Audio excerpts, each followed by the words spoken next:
That was brief.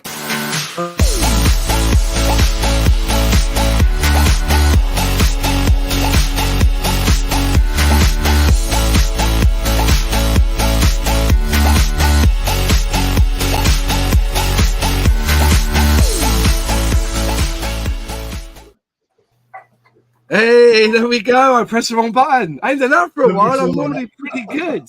I'm normally pretty good at that, but for some reason, all it said was go live. It didn't actually change to end stream. So I thought, I better press it, and then it started to play. So, anyways, there we are. We are live, aren't we? Yes, we are, which is good. Good evening, everybody. It's Monday night. It's Airfix and Chill.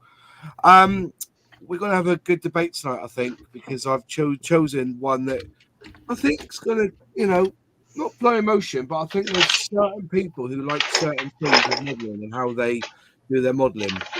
But first off, as you know, we had a message put out there about our friend Terry, Hobby Barn, or AKA Senior.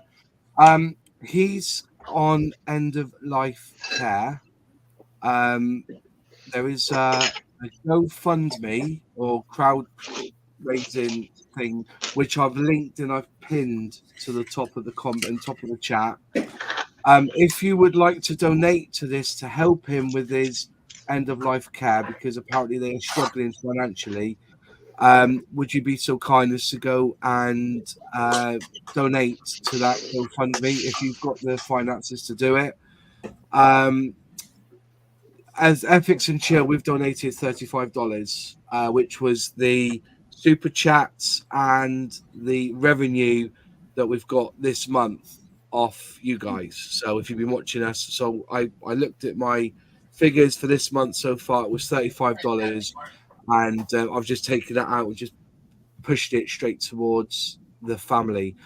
From all of us here on Airfix and Chill, if the family are watching, we send our love, we send our thoughts, we send our prayers, and we hope that Terry is comfortable. And we, as you know, with end of life care, we wish him the best and hopefully a swift ending to the whole thing. And I'm not meaning that as being derogatory. I mean that is, for me, somebody in that situation, we want him to have good time with his family and maybe just slip away and up to modelling heaven sort of place, or wherever he goes, wherever you want us to believe. But we just ask that you go and remember the family at this time. But anyways, we have someone new join us tonight. We've got Jess in the chat. Nice to see you, Jess. Hi. If you know, we all seem to linger on each other's live streams and in other channels, and Jess pops up quite frequently. And John Alec, when I said, have we got anyone who would like to come and join us on Airfix and Chill for a chat, John Alec here recommended you. So we sent you an invite, and welcome along. Do you want to talk about yourself, what you actually do with scale modeling? Hi. Well, yeah, thanks for having me. So I build all sorts of scale models, from dioramas to cars to helicopters. What I like to really do with my scale modeling is just kind of try every different type of model, whether it be planes, helicopters, just to push myself to the limits and see what I can do. Yeah. You do Warhammer as well, don't you? Is that right? Not yet. It's on the growing list. On the ongoing list. Well, Luke and his tribe do a lot of Warhammer with Rubicon models, isn't it, Luke? With that sort of wargaming sort of size. I do a fair bit, yeah. Do a fair bit. Well, anyways, nice to have you on board. But again, we've got Alex in from Man's Model Moments. We've got Sully. We've got John Alec. We've got Tam from Kits and Bits. Jess, you said we've got James from Tabody Go. We've got Luke from Black Rifle Model Wax. We've got Rorex on his new bench. And we also have John Parker, our local Uber driver. Uber John. All right, mate? Uber John. I'll have to start calling you something, because John and John, we get confused. So we're going to start calling you Uber John. John, right? John can be Uber John. He's the Uber John. Uber John.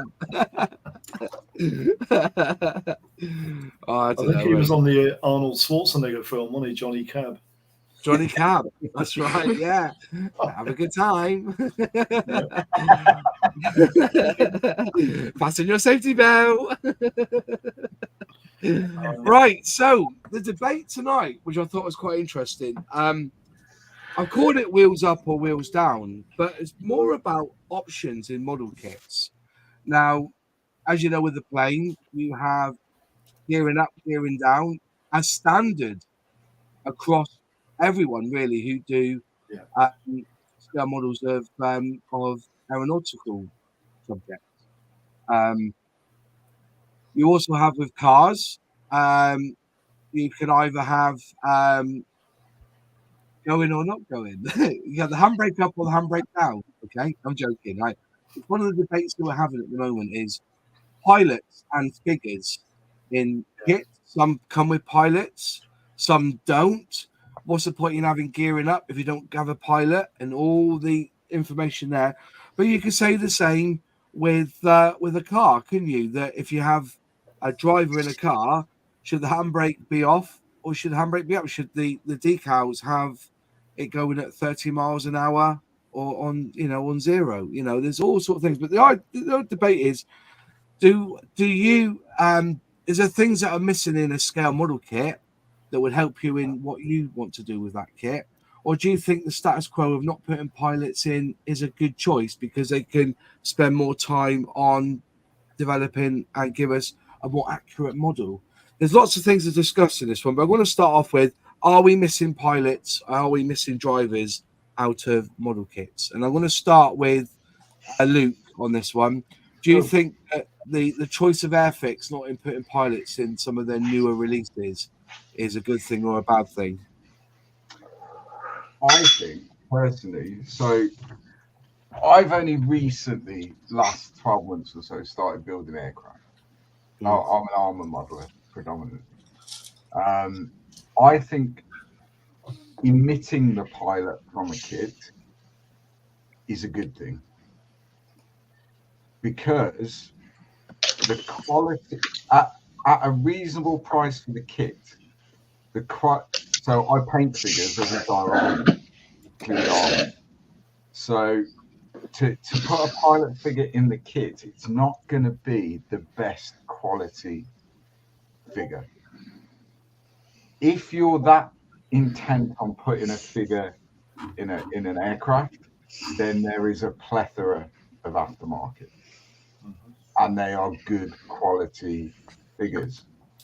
So I would rather they spend the time on the actual aircraft and the design process of the aircraft rather than put a pilot in there that is either substandard or they put a really good quality pilot figure in there or crew in there. Take the new Sea King, there's going to be more than one.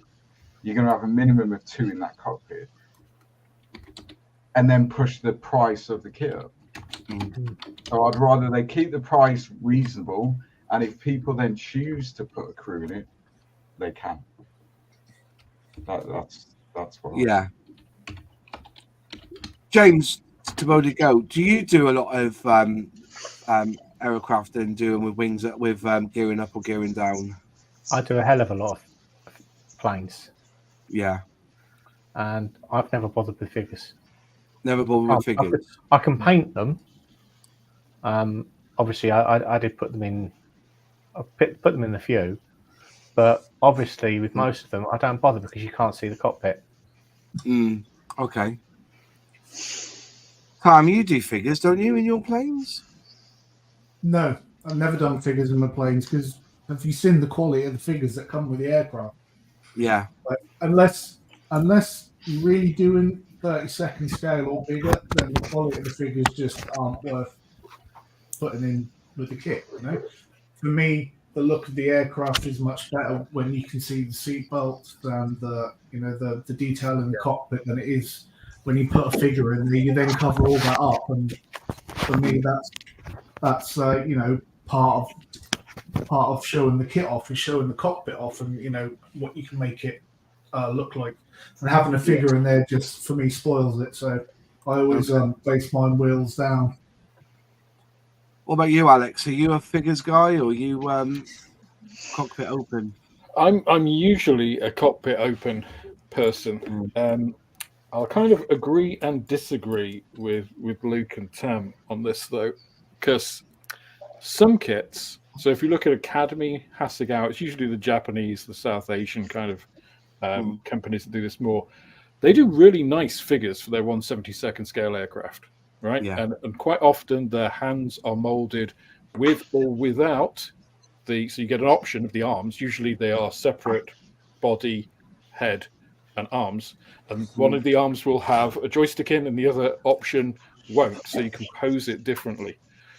So I think it's possible, but I do agree, usually the quality of figures you get is poor. And I think I would rather leave figures out than have poor quality figures. However, I think having the option is good because, as you say, if you're going to do wheels up and you're not going to have a pilot, it's like, that's a bit odd, unless you're putting it on the ceiling and nobody can see. Which I know, Fenris, it's a shame he's not here right now, but he does a lot of his wheels up. So I think it limits the options, so it's a bit odd.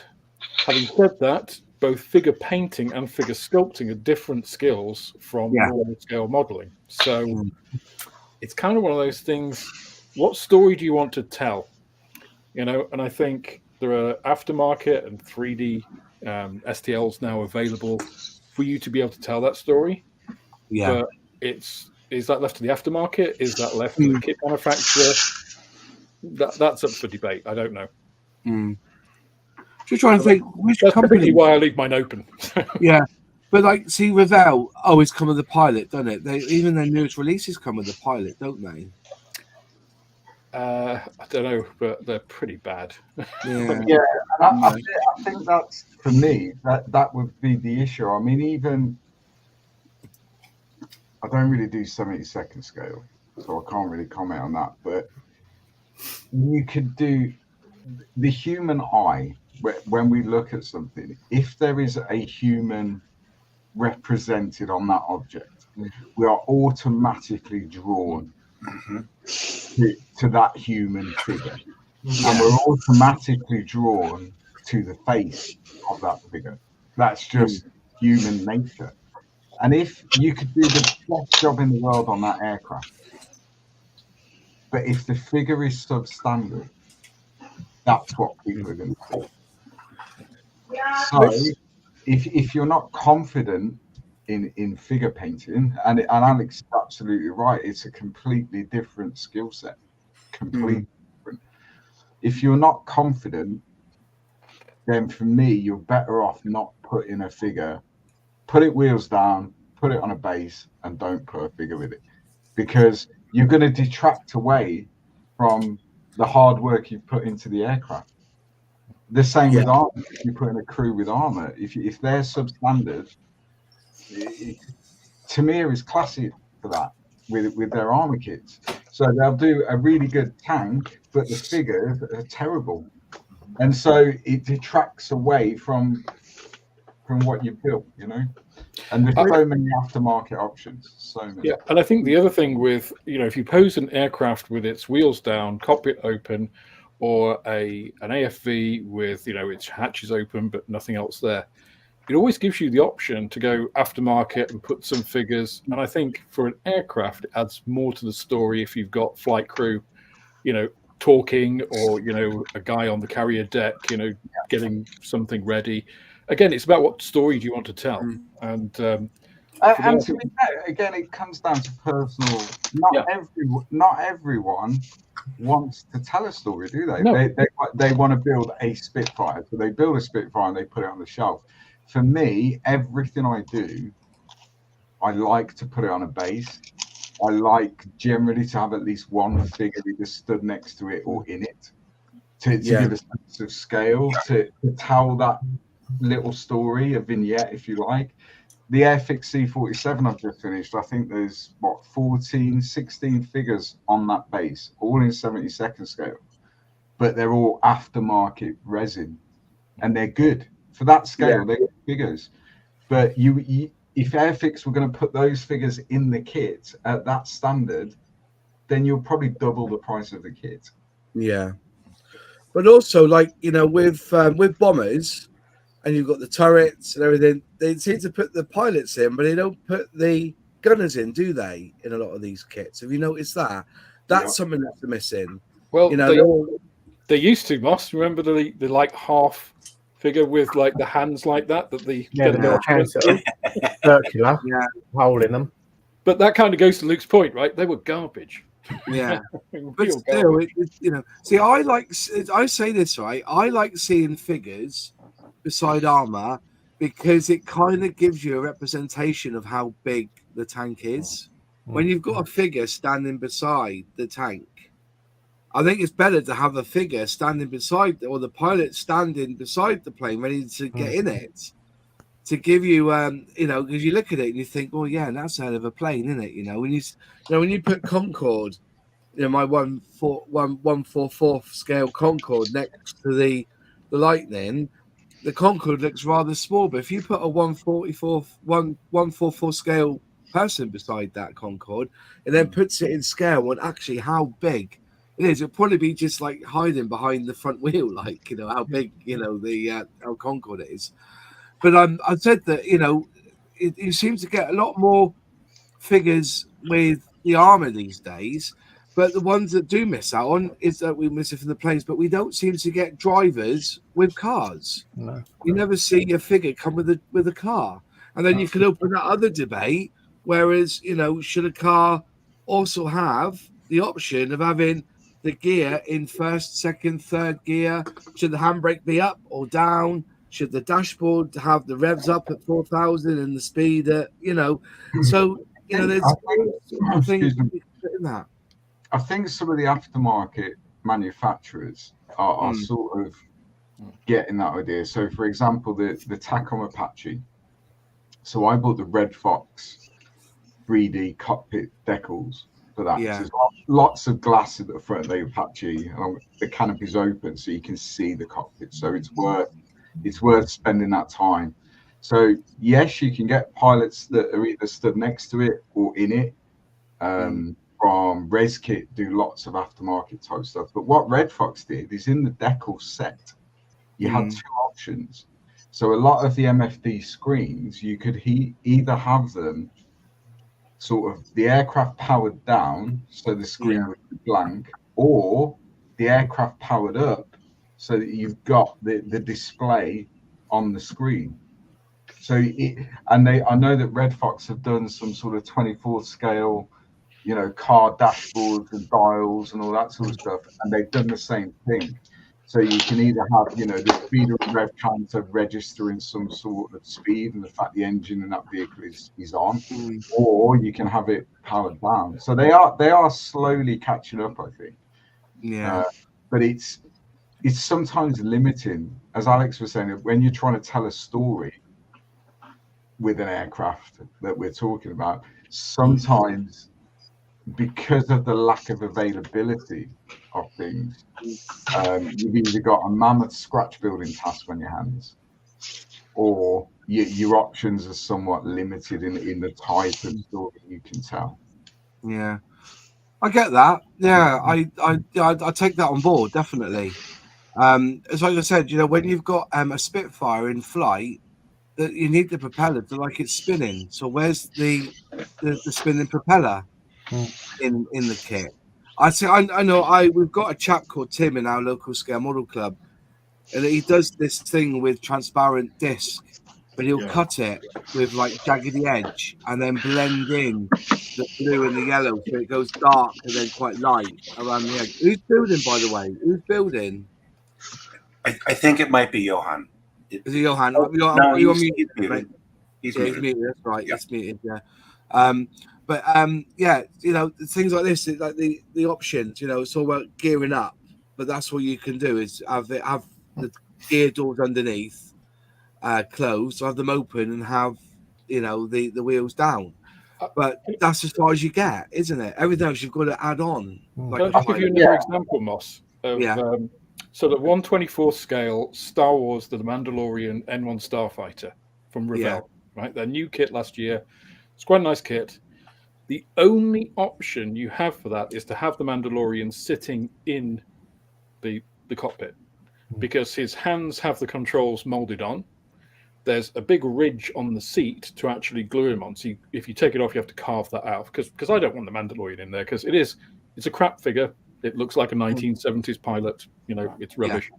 And there's tons of STLs. So I'm just going to 3D print a resin one to go next to it. Same with Grogu. But it's like they haven't thought about that at all with the kit, which seems really odd. And it's a brand new tooling. You've got one option to stick him in there. If you want to actually pose it any other way, you've got to carve his hands off the controls. You've got to carve the seat and stuff. So I think, sometimes the manufacturers are giving us the wrong options, whether that is actually having the pilot forced in there when you really don't want it, or not being able to have it at all. So, yeah. But another thing is that there's no stands in kits anymore, is there? So if you wanted to have him flight on a stand, it doesn't come with a stand either. It does seem, it just feels that, everything that we need to, what can I say, everything that's missing for gearing up. It's very little in the kit with the gearing up. If you see what I mean, the stand, no pilot. Look at Airfix's stands. They do supply stands, in the newer starter kits. But if you want to stand for something else, it's the old clear plastic ones that they sell separately. Which aren't designed for the kits. So they are the perfect stand if you're doing anything Star Trek. It's like the Star Trek. It's like, live long and prosper. That's an Airfix one, isn't it? It's like, beam me up, Scotty. You know what I mean? There's no intelligent life here. Yeah. Does it go back to what you said a couple of weeks ago, Moss, that the manufacturers and the designers provide the modeler with a blank canvas? Canvas, yes. What we choose to do with that kit as a modeler is often down to the modeler. So, for example, if let's use Airfix as an example. So if they supplied a pilot or a crew with every single kit, if they supplied a stand with every single kit, half of that stuff, probably more, would never be used, because a lot of aircraft builders build wheels down. Yeah. So therefore, they're manufacturing all this stuff, and that price will be reflected in the retail price of the kit to the consumer for stuff that they'll never even use. So is it not better that they give us the blank canvas, the sort of bare bones of what we need, and then it's down to the modeler and personal preference and choice as to where we take that build, that model, what we do with it? And if we want to do it wheels up, if we want to do it wheels down, it's our decision. But it may mean that you have to research some aftermarket for it. I think though, Luke, that works for us as not beginner modelers. I think if you're at the beginning of your modeling journey, that might be different, right? If you want to do something with wheels up, if you're a younger modeler. I remember even as a kid hating the Airfix and the Frog and Novo pilots. Even as a kid, 8 years old, thinking this isn't realistic. Realistic. What I thought was realistic then. So I think there are levels. I think, right. I think they should provide us. I agree on stands. But provide us with something. It doesn't have to be with the kit, but do it separately. But it doesn't take much to design a stand. That can support a kit like the Gannet, for instance. You're going to need a pretty big, fairly substantial stand to support that. Nothing that Airfix supplies at the moment would do it. So you're looking aftermarket for that, and I don't know if there's even anything available. But they supply the option to do it wheels up. So, I think they should cover at least the options that they've provided in some form. Doesn't have to be with a kit, but I think in some form at least. I mean, I think some, if not all, of the starter sets have shadow stands with them, don't they? I know that the Spitfire 5C does, and I know that the I think Dale said that the Lightning 2 had a shadow stand as well, didn't he? When that came out last does. year. Yeah. Yeah. The shadow stands are phenomenal for those starter Yeah. sets. They Yeah. are absolutely The brilliant. F-35 has a shadow stand, doesn't it? So Yeah. Yeah. Again, there's so much stuff available aftermarket now. I mean, when I started modeling in the early 80s, there was no such thing as aftermarket stuff. You got what you got in the model kit, and the aftermarket stuff was the paints and the brushes and stuff, you know, and the glue. But nowadays, we've got so much choice open to us as modelers of what we want to do with it. Do we want extra stowage on the tanks? Then we buy some extra stowage, or we print it off, you know. Do we want this, that, and the other? Do we want, you know, PE parts rather than the plastic parts for, you know, the little tiny joints and stuff and the hinges? Do we want those instead? Or we just, you know, buy some, a take-on set or something like that? I think, yeah, it's down to that, isn't it? I think the companies know there's so much choice now available as aftermarket that they're not now putting that sort of stuff into the kits. look at Sorry, yeah, go on. look at Airfix's Spitfire Mark 9 or Typhoon 1B. They've got you've got all the panels options for all the panels to be open on them. Yeah. So obviously on a diorama, do them being worked on by a ground crew. Yeah. But you know, as it's been said on numerous occasions on here, when you talk about this with dioramas of, you know, when you see planes at scale model shows, they're not on stands. They're in a diorama setting or they're on their own, wheels down, everything around them. You know, they don't have a pilot in the seat, but they have the figures around them, either doing repairs. But I just think we are being blessed as scale model. You know, like I said, when was the last time, you know, when it comes to detail and stuff, I think, you know, we're bridging a different gap now. Like you're saying about the Spitfire Mark 9, the engine detail is huge. And I don't think you would actually want to put that you wouldn't put that 1/24th on a stand at all. Like you know, like you're saying, you would want to open up the, you know, the nacelle so you can see that beautiful engine in it stripped down.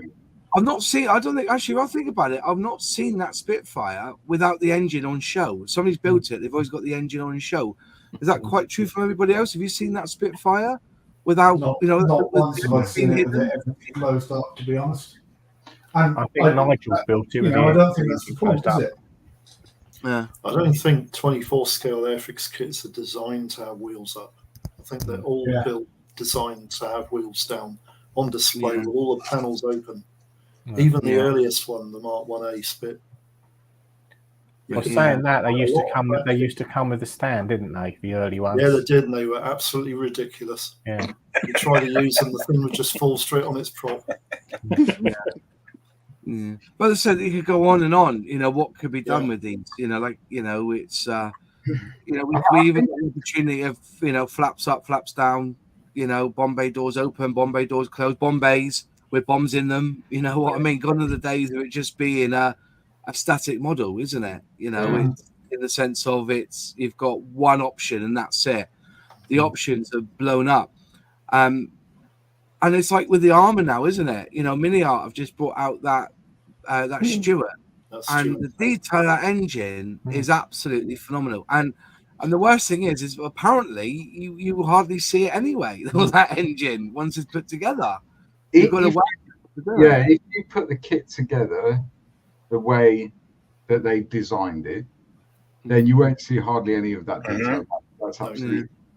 However, by them putting that level of detail on that engine, as the modeler, going back to that blank canvas and what you want to do with it, you have the option, if you so choose, put a bird's nest in it.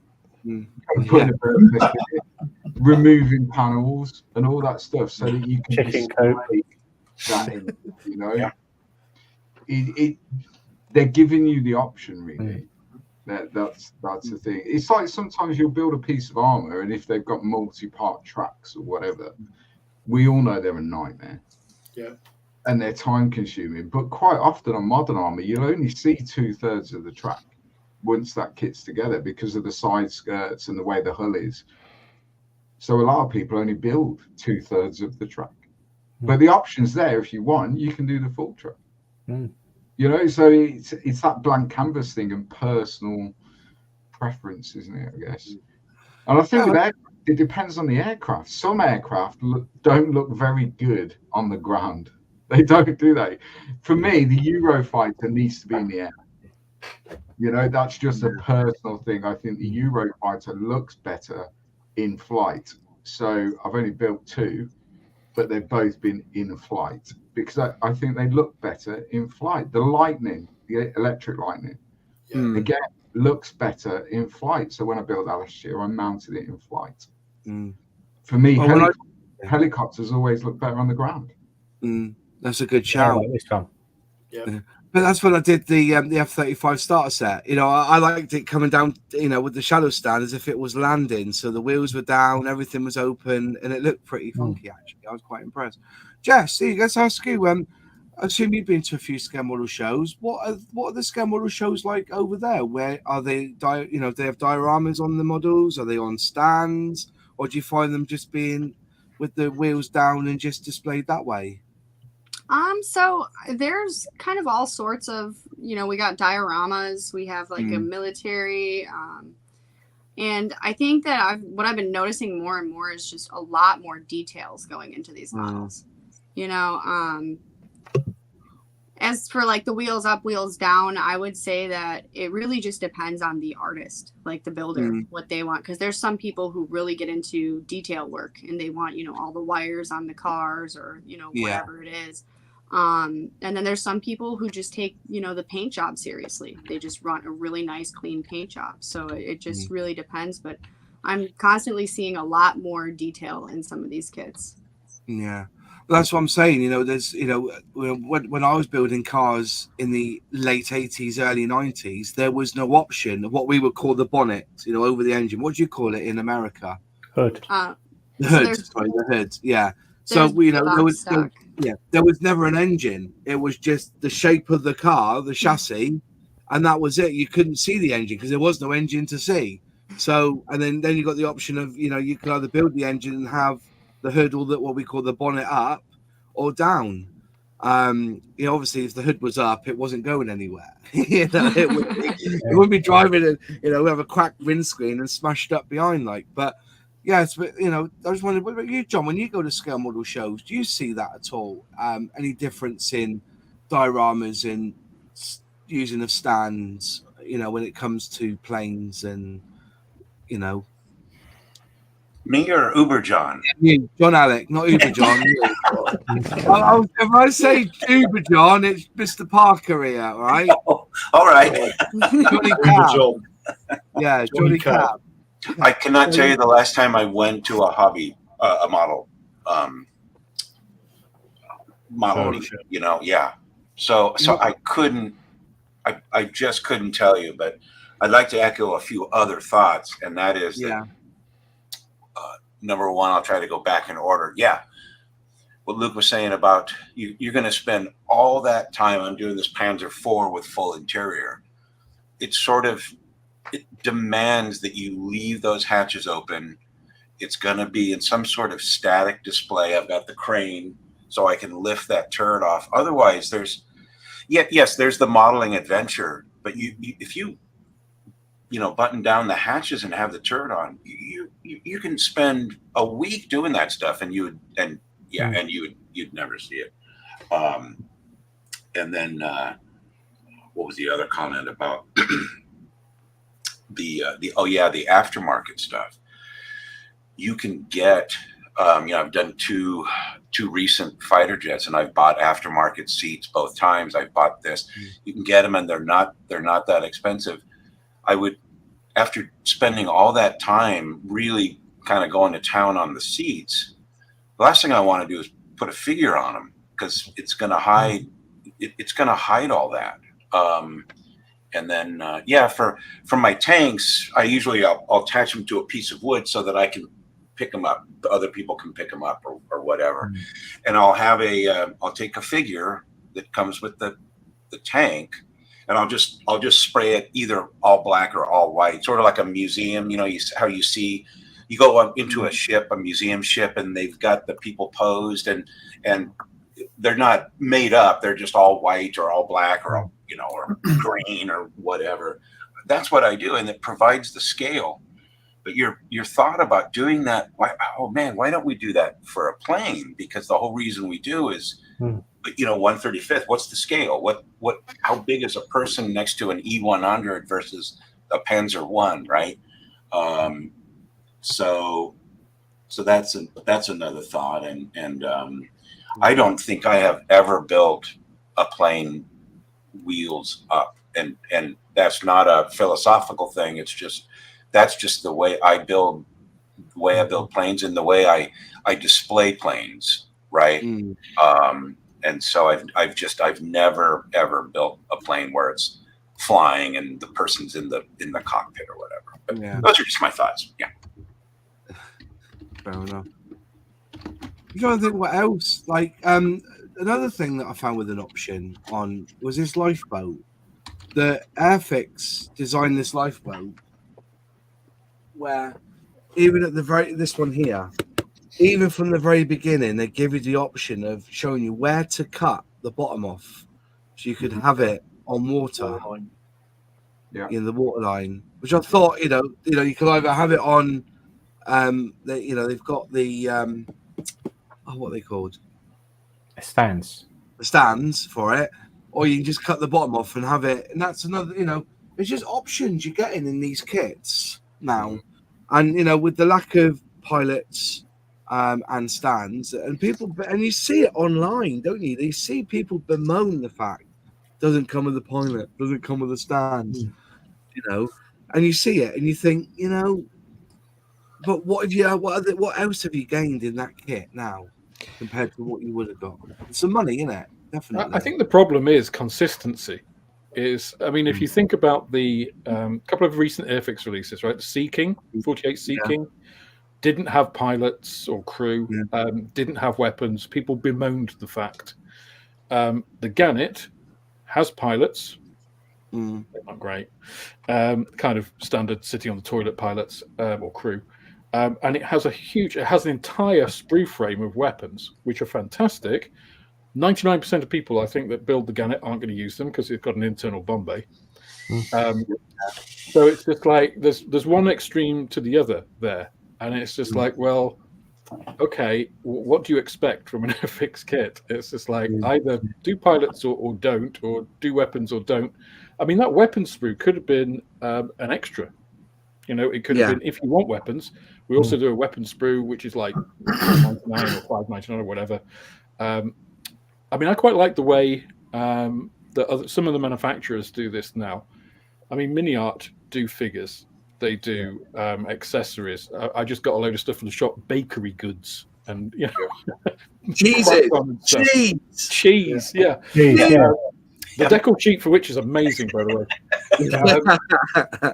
ICM do a lot of aftermarket figures, and they've obviously got a figure sculptor, a dedicated figure sculptor in there who's really good at that because they've got interesting poses, good detail, and they're starting to put those. They do them as separate sets, and then they also do like the kits with the crew as well. So it's like you can pay your money and take your choice. So not being funny, ICM one year will release a vehicle or a vehicle or a plane, and the next year they release it with the figures. Yeah. Just quickly, I want to jump on it. Jared, just quickly. Sprue frames are not to go in the green bin. They're not. It's a weird one. All right, even though it's got the triangle. Majority of the councils around this country do not have a facility to recycle that polystyrene. Yeah, it is recyclable. They have in London. Yeah, pardon? They have in London.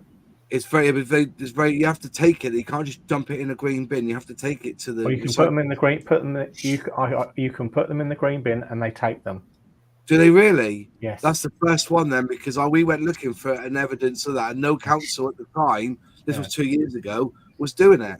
Well, So, I've always put sprues in the bin. They've always taken them. Yeah, so. they've never taken them here. So James, if you could just put your address on screen so we can all send you our sprues. Yeah, No, I'm not putting my address on screen. Yeah, I've got loads here that are gonna. I've got vats of sprue goo around, like got nothing to do with it.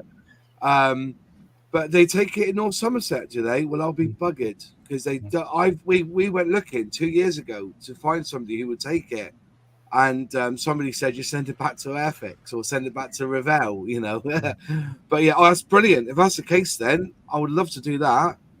But just make sure though, because every time I've looked, because of the number, is it PS7?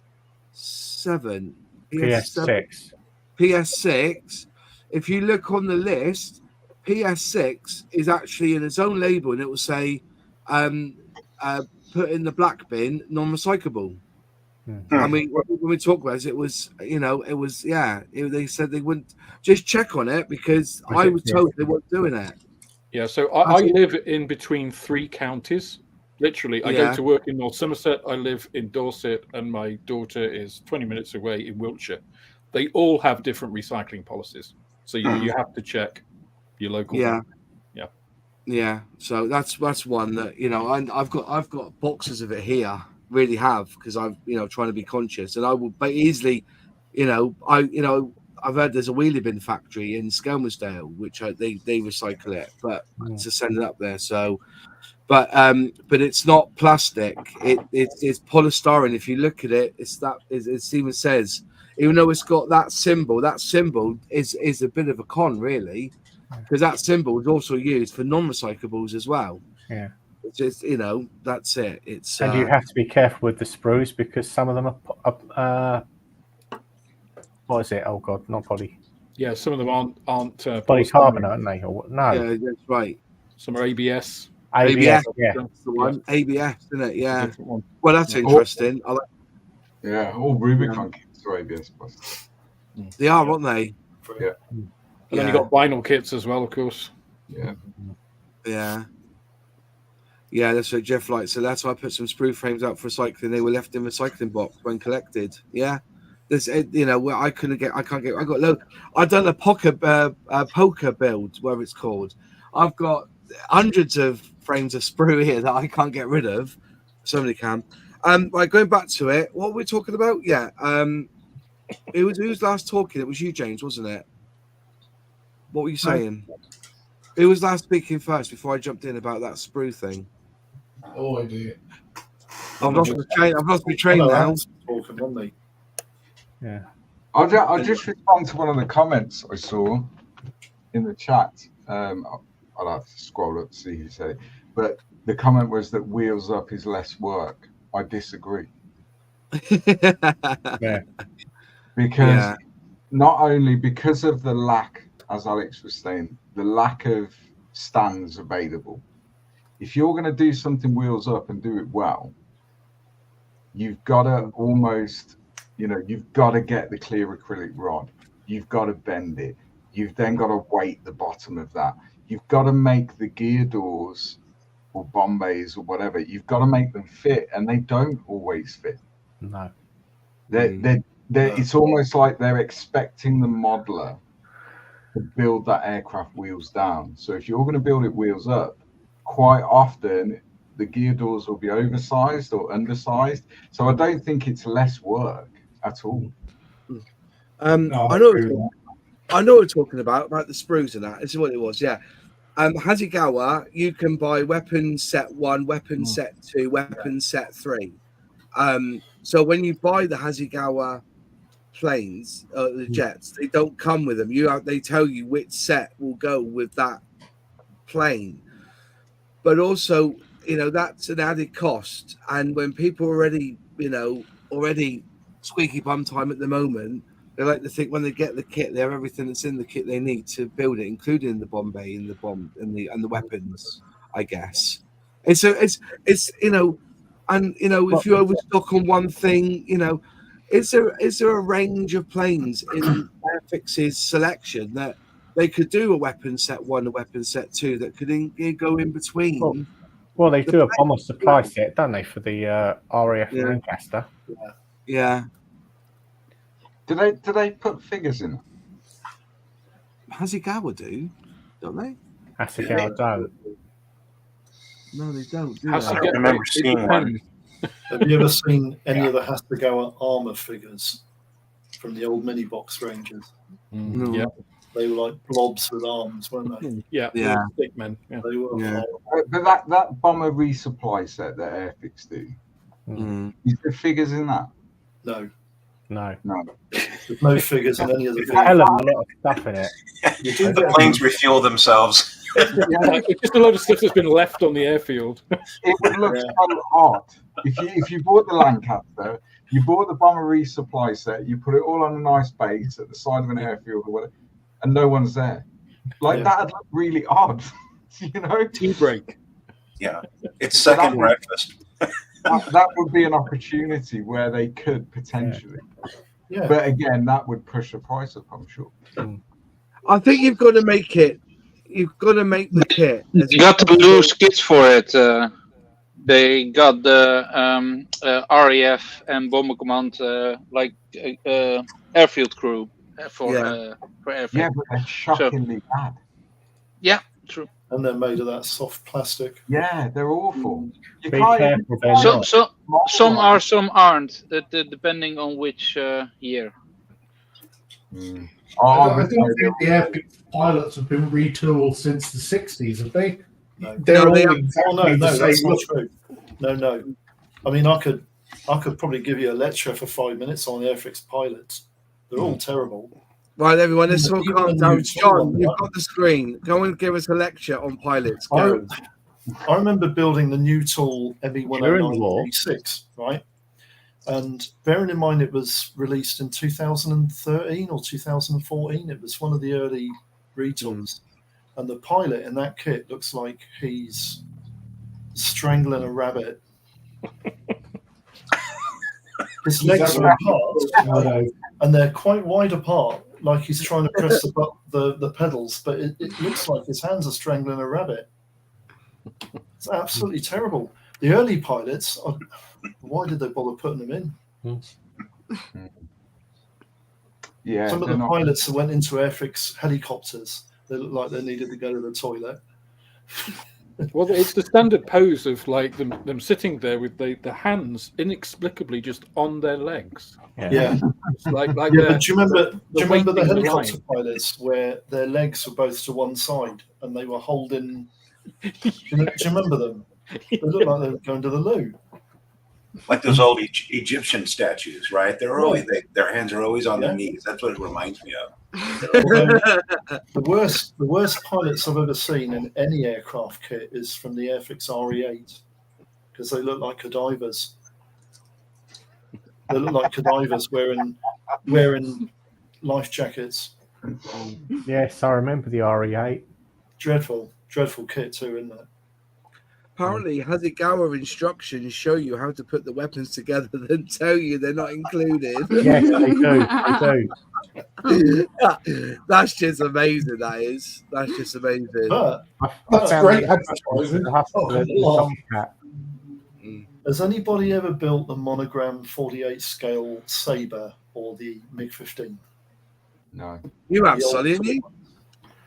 Well, no. if you wanted to build it wheels up, you've got to cut half the wheel wells out because the landing gear sticks into struts that come almost level where the doors have got to go. Then you've got to cut all the doors shorter because they don't fit in the wheel well recesses. But they give you two fantastic pilots, but they're not in the aircraft. They're standing up beside it. Yeah. And they're really, really good pilots. Got all the gear on, Mae West, helmets, gloves on their hands, everything. They're really, really good, but they're standing up. Mm. But it goes back to what you were saying before, doesn't it? About they need to have a pilot sat next to the aircraft so you can give it some sort of scale. Mm. I just think it's more classier. You know, the best one I've seen was the Tornado Tomcat, and the figure had his foot on the, you know, as he was climbing up, he had his foot on the first rung of Yeah. the thing, and that really made it pop. Yeah. You know, when I was going around, I think it was West Midlands. It was I went to Blue Lamp, sorry, and they had the Tomcat there, and the pilot was like, look, and I thought that was superb, and I think that would look good with the Buccaneer that's out at the moment, the 148 Buccaneer. If you had a pilot trying to get in, because you've got both ladders, haven't you, either side, having pilots, you know, one holding, I think that it gives it some scale. You know, when you see something, somebody standing next to it, you know, your eyes seem to judge how big it is, if you know what I mean. Well, I tell you who does this quite well, Moss, is Zvezda. Zvezda. I know they're kind of, you know, the unfortunately Russian pariahs of the world at the moment, but I've done a couple of Zvezda kits last year of old stock. I haven't bought anything new. But an SU-57 and an SU-27, I think. But both come with both a pilot actually sitting, and not a bad pilot either, multi-part, and they also come with a standing pilot with with the ladder to get in as well. So you could do it either way, and it's just a little sprue. You know, it's only 72nd scale, so it's only kind of that big. But it's obviously one that they put in multiple kits. But it's quite nice, and you can't add a lot to the kit. I'm currently building the Zvezda Hind P variant in 48, and they provide 2 seated pilots. And actually, I'm not using them because I'm not putting pilots in it. But they are more than usable. They're very good quality pilots out of the box, definitely. Yeah, so Zvezda can do it. Why can't everyone else? Zvezda is Reeboks of the Revell kit, though, isn't it? I was just going to mention, is it not Revell that's done that? Yeah, I think that's Zvezda kit, a Reeboks of the Revell. You sure it's not Revell that have Reeboks their kit? Who's going to say? Well, the Hind. I think it's the other way around. It might the be. Hind, no, the Hind is a new tool for Zvezda. Is it? Yeah. Maybe the 72nd one, but the 48th one. Yeah. Because I know that Revell models is only about 35 to 40% of their entire range is Revell sprues. They're not actually, they're renowned for reboxing everyone else's stuff. No, not Revell. Don't believe that. Yeah, I don't believe that. Heresy. Definitely heresy on that one. We love Revell. Revell is a fabulous company. Poaching Airfix staff. Yeah. Ooh. Did you find out who that was who's gone? No, just Pete Oxley mentioned it, and then nobody said anything to me. I've not heard no hire nor hear of it. Pete Oxley mentioned it in one of his videos, and I got bombarded by about 30 emails asking me, but who's leaving for Revell? I said, I don't know, email Airfix. Even better, give it a couple of months, you'll find that for yourself, won't you? You know what I mean? You know? Has somebody actually left? Has We somebody don't actually know. left Airfix for It's a Revell? rumour. It's a rumour. Yeah. Pete Oxley mentioned it on his channel. So I don't know. Is Peter just coming out with a rumour? Yeah, well, there's a rumor going around, and nobody has said anything to me. And I don't think it's my place to ask the question, is it? You know? Yeah. But I'm not being funny. That bloke needs to wipe his chin from all the piss that's dribbling down it. So, not on here, mate. But no, there's like I said, it's a rumor going around, you know. But you know, it's nobody seems to do anything about it. So, but it's Revell. If you know, they use other people's tooling, use other people's designers, isn't it?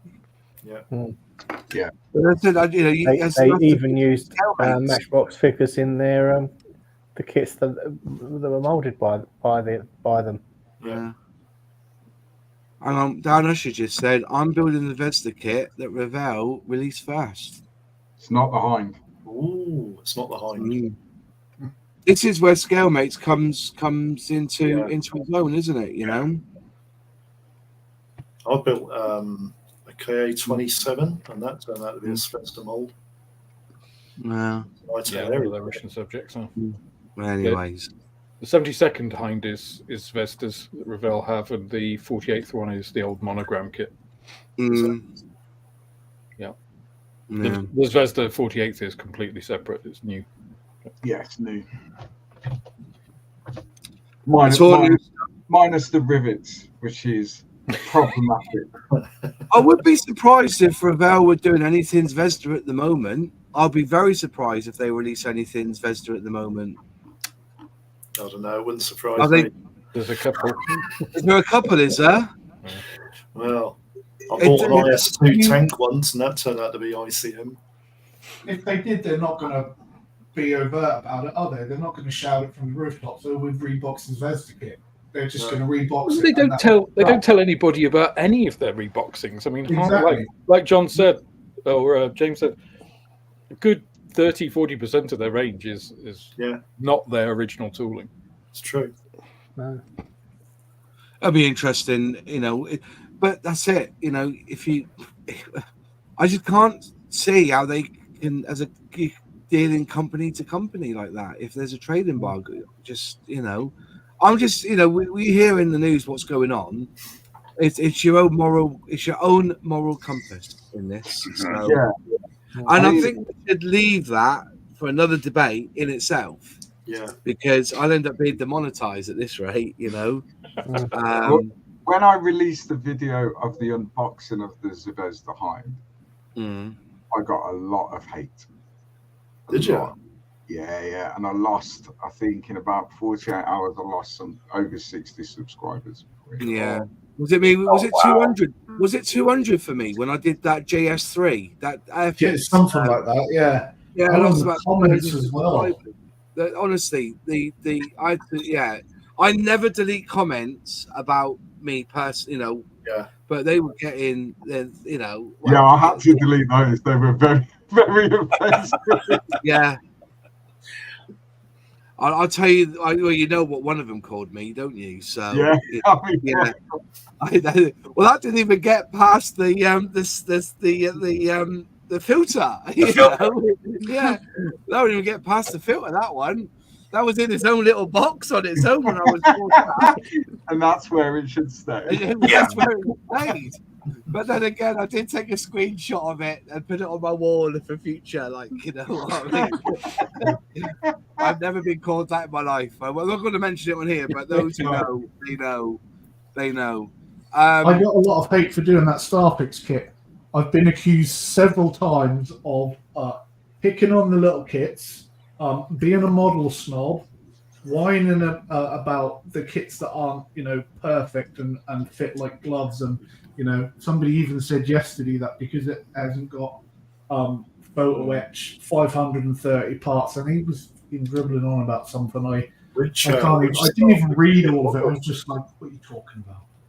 Which Starfix kit was it? It was the Starfix BF109E. Oh, yes. 148 scale. It's actually 155th.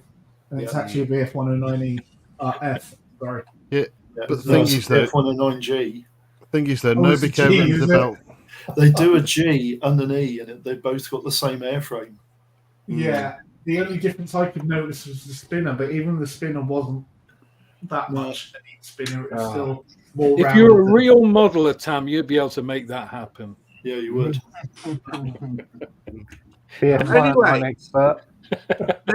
Anyways, also in the news, because Alex sent me the link today, but I have heard rumours that a certain Newcastle United, is he an ex-owner or is he still the owner? I think he's an ex-owner, isn't he? He's ex-owner, isn't he? Yeah. Who are we talking about? The company who yeah, he's an ex-owner. Can I finish? Yeah, go on. I'm trying to say it. The owner of Sports Direct, Mike Astley, his investment firm have actually bought shares into Airfix, and I believe they're now the third biggest owner of the Hornby Hobbies brand, and the share price has rocketed. So I was quite happy this week because my shares have gone up tremendously well this week from Epic. They own House of Fraser. But what was they had like a luxury brand as well. No, it wasn't that. Because no, that's the thing. No, it wasn't that. They had like a real upper men's clothing firm. I think was it called the one called Scrubs. It was called something anyway, and you would buy expensive T-shirts like Armani T-shirts off them and stuff, and they would all come in a bag, like a special, lovely bag and everything. It was proper high-end stuff, and it was one T-shirt like 60 quid, and I bought a couple. But yeah, Mike Ashley's bought them. I thought it was quite interesting because the history of Sports Direct, right? That when a company, they buy brand names. So like Longsdale, they bought the Longsdale not for anything they've done. They just wanted the name, and then they would sell Longsdale product, which was made by For Sports Direct, but Longsdale. But they would stamp that on and give it a brand. I think Gatter's another one where they don't, but that company, that investment company's now got a third share. They're the third biggest owner of Hornby Hobbies now. So, would that mean that we'll be seeing Airfix and Scale Electrics in the old House of Fraser shops? Or maybe you see them in Sports Direct with the big sticker on saying, was $69.99, now $68.97. Do you know what I mean? You see them, there was nothing worse. We went to House of Fraser when it went, Dingles, when it went bust, wasn't it? House of Fraser. And you knew it was bought by Mike Ashley because they had these fuck off stickers all over everything, like, knocking the pound off, like, you know what I mean? You remember the Sports Direct mugs, like, 3 times the size of a normal, remember them? So you better buy an Airfix, forever bag now for £1.20 with Airfix down the side as you come out of Sports Direct. No, I was just wondering what is that a good thing that they're buying into a brand? Does it show confidence that company that buys these sort of brands, do they see confidence in what Hornby are doing as a general whole, as a general thing? I think it depends. Depends on why they want to buy into that company. I remember when Ford bought into Aston Martin because they wanted to put the grills on the Ford Fiesta and the Mondeo. Really? Yeah. I mean, did you not notice when they bought Aston Martin, all their Aston Martin grills suddenly turned up on their Fiestas, Focuses, and Ford Mondeos? Literally, but Aston Martin's owned by that. What's by Ford? No, it's not. It's owned by that Stroh guy, isn't he? Is it Lance Stroh's father owns it now? I don't know, but Ford. Aston Martin isn't owned by Ford anymore. It's his own brand. Sorry, it's Jaguar and Land Rover owned by Tata, aren't they? Yeah, Jaguar Land Rover's owned by Tata, but anyway, it's just a good thing that Mike Ashley of I remember when Mike Ashley bought River Island, and all the windows had to be black and white flags. Yeah, they were literally just black and white stripes across the back of the window with all the dummies dressed up in Newcastle United tops. I don't trust Mike Ashley after the Newcastle debacle, so I can't see that it's going to be a good thing. I don't trust him at all. Yeah. DuPont bought Model Masters, which to this day is still my absolute favorite Harry Stick paint Model Master. Oh, yeah. And DuPont bought Model Master because they wanted the production facilities, and now Model Master is no more. I bought my local hobby shop. I bought the very last bottle of Model Master paint just for nostalgic reasons, and I'll never open it. But there was a fantastic paint. I've never met anybody that just didn't like Model Master paints. And John's got it on an altar. It's right up there, man. I got it.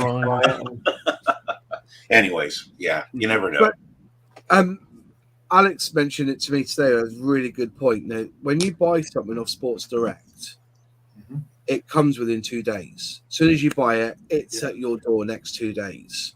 Do you think that they could help with Airfix getting their product out within 2 days? They've got the distribution, haven't they? Sports Direct, maybe you know, being a buy-in. But as I said, I wonder, were they actual just buying shares of somebody else, or were these new shares that were added to the range and they bought in and invested that money into Airfix? It can only be a positive thing, can't it, really? Yeah. Because firstly, the investment company must have confidence in the brand. Yeah. Because investment companies work in two ways, as far as I understand. They either buy a failing brand cheap because it's struggling and they inject loads of cash and they try and regenerate it, or they identify companies and brands that are sort of on the up and they try and get in on the ground floor because they know they're going to make money. So surely, has he bought? I know nothing about football before I say this, but has he ever failed at anything? Because River Island was going strong, and when he was the Newcastle United owner, he took them from like 7th in the Premier League to like almost relegated from the next league down. Yeah. Because what he was doing was he was paying stupid amounts of money for, you know, players that weren't all that good and paying them stupid amounts of wages per week, and they just weren't putting in the performances. So after about 5 years of this, the club's fans literally started boycotting the games, and then the club started losing money hand over fist, and eventually he had to sell because he was losing so much money because of all the boycotts. You know, the fans weren't going to games, they weren't buying the shirts, they weren't buying any of the merchandise. He just literally boycotted the club until he was gone. So yeah, I mean, he failed pretty hard at that. But, you know, running a football club is not running a business. So yeah, I was going to say it's a different sort of thing, isn't it? So River Island were on their arse a few years ago. House of Fraser were on their arse a few years ago. Yeah. They seem to be doing okay now. So, yeah, I mean, it's not a controlling share. So, I mean, Phoenix Asset Management still are the guys pulling the strings. So why do you buy into a company that another investment company owns the majority shares of and is unlikely to let them go? It's like, well, you want to drive up the price of your shares. Yeah. So you obviously see that there is potential there, and probably see that there is potential that isn't being realized that you can make a difference at. And if that does come in, I mean, Airfix's weak points, as I put in my video last week, they're business related, they're logistically related, they're QC, they're not the design. You know, the design team and all of those guys, great guys, you know, they got passion for the hobby, they're modelers, but some of their business stuff sucks. So if they, and that goes throughout the hobby brand, because a lot of it is Hornby, you know, the problem stuff.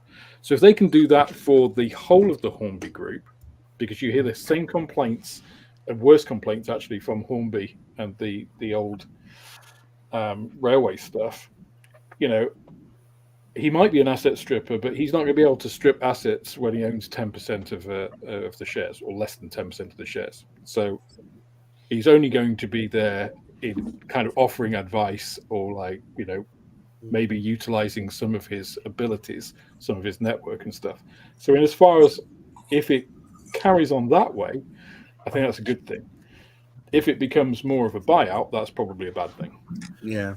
Well, I was just saying, as I said, Paul Mon-Pix has just said, panels showing why they're not businessmen. Well, I would say different to that.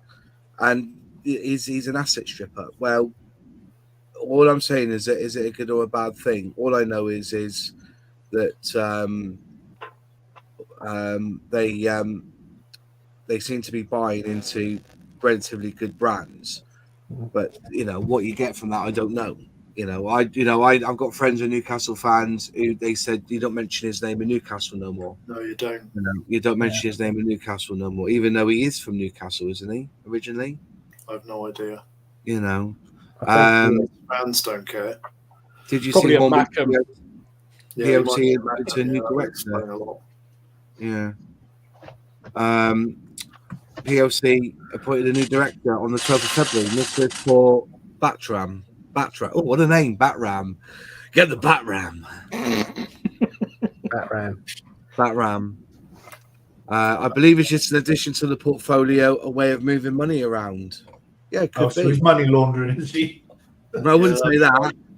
You know, by the way, when you speak on this channel, you're your own man. You know, I mean, you're your own man. Our opinions don't come to me anyway. Matt, do not endorse the opinions of anyone. You do not endorse the opinions. Everyone here speaks freely. I do not endorse anyone's opinion on here. All right, but you can You'd accept think mine. I'd say controversial things or something, wouldn't you? Yeah.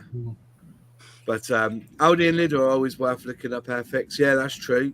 But you can't get it, so you can't get Airfix.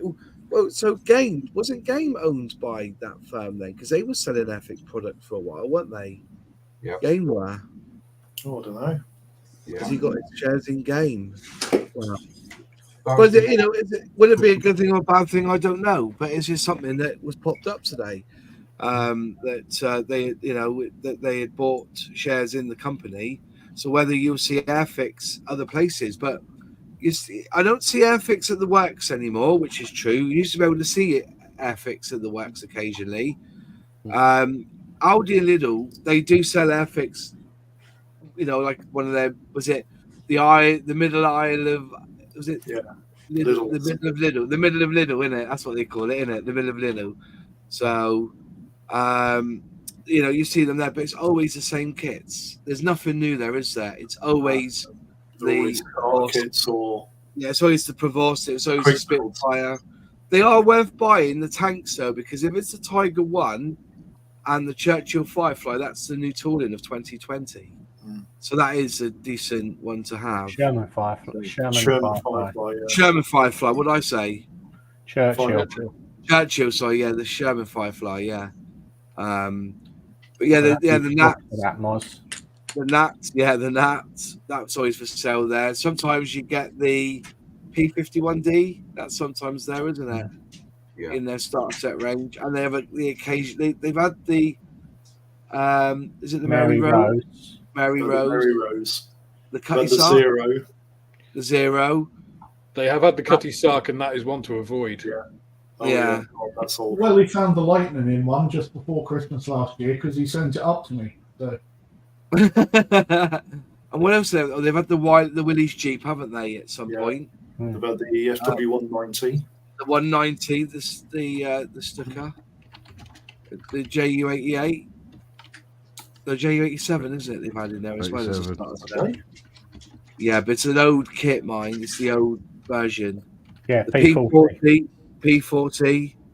The Tomahawk Mark 2B, isn't it? That one, or was it the H75? I can't remember. It was one of the two. Yeah, the Curtis Tomahawk 2B they had, didn't they? Yeah. Yeah, because I've got 3 of them on my shelf still. That's it, really. And nothing come out of Airfix yet. Nothing's come through yet from their release day, have they? Nothing's come through from Airfix yet from their release day. First ones are April, I think. Is it April, is it? Yeah. So they're trying to get the Chinook out by then, aren't they? Oh, no, I tell a lie. I think the Swift is out. It should be kind of now, I think. It should be now, the re-release, that though, isn't it? Oh, yeah. Oh, none of the new stuff's out. Yeah.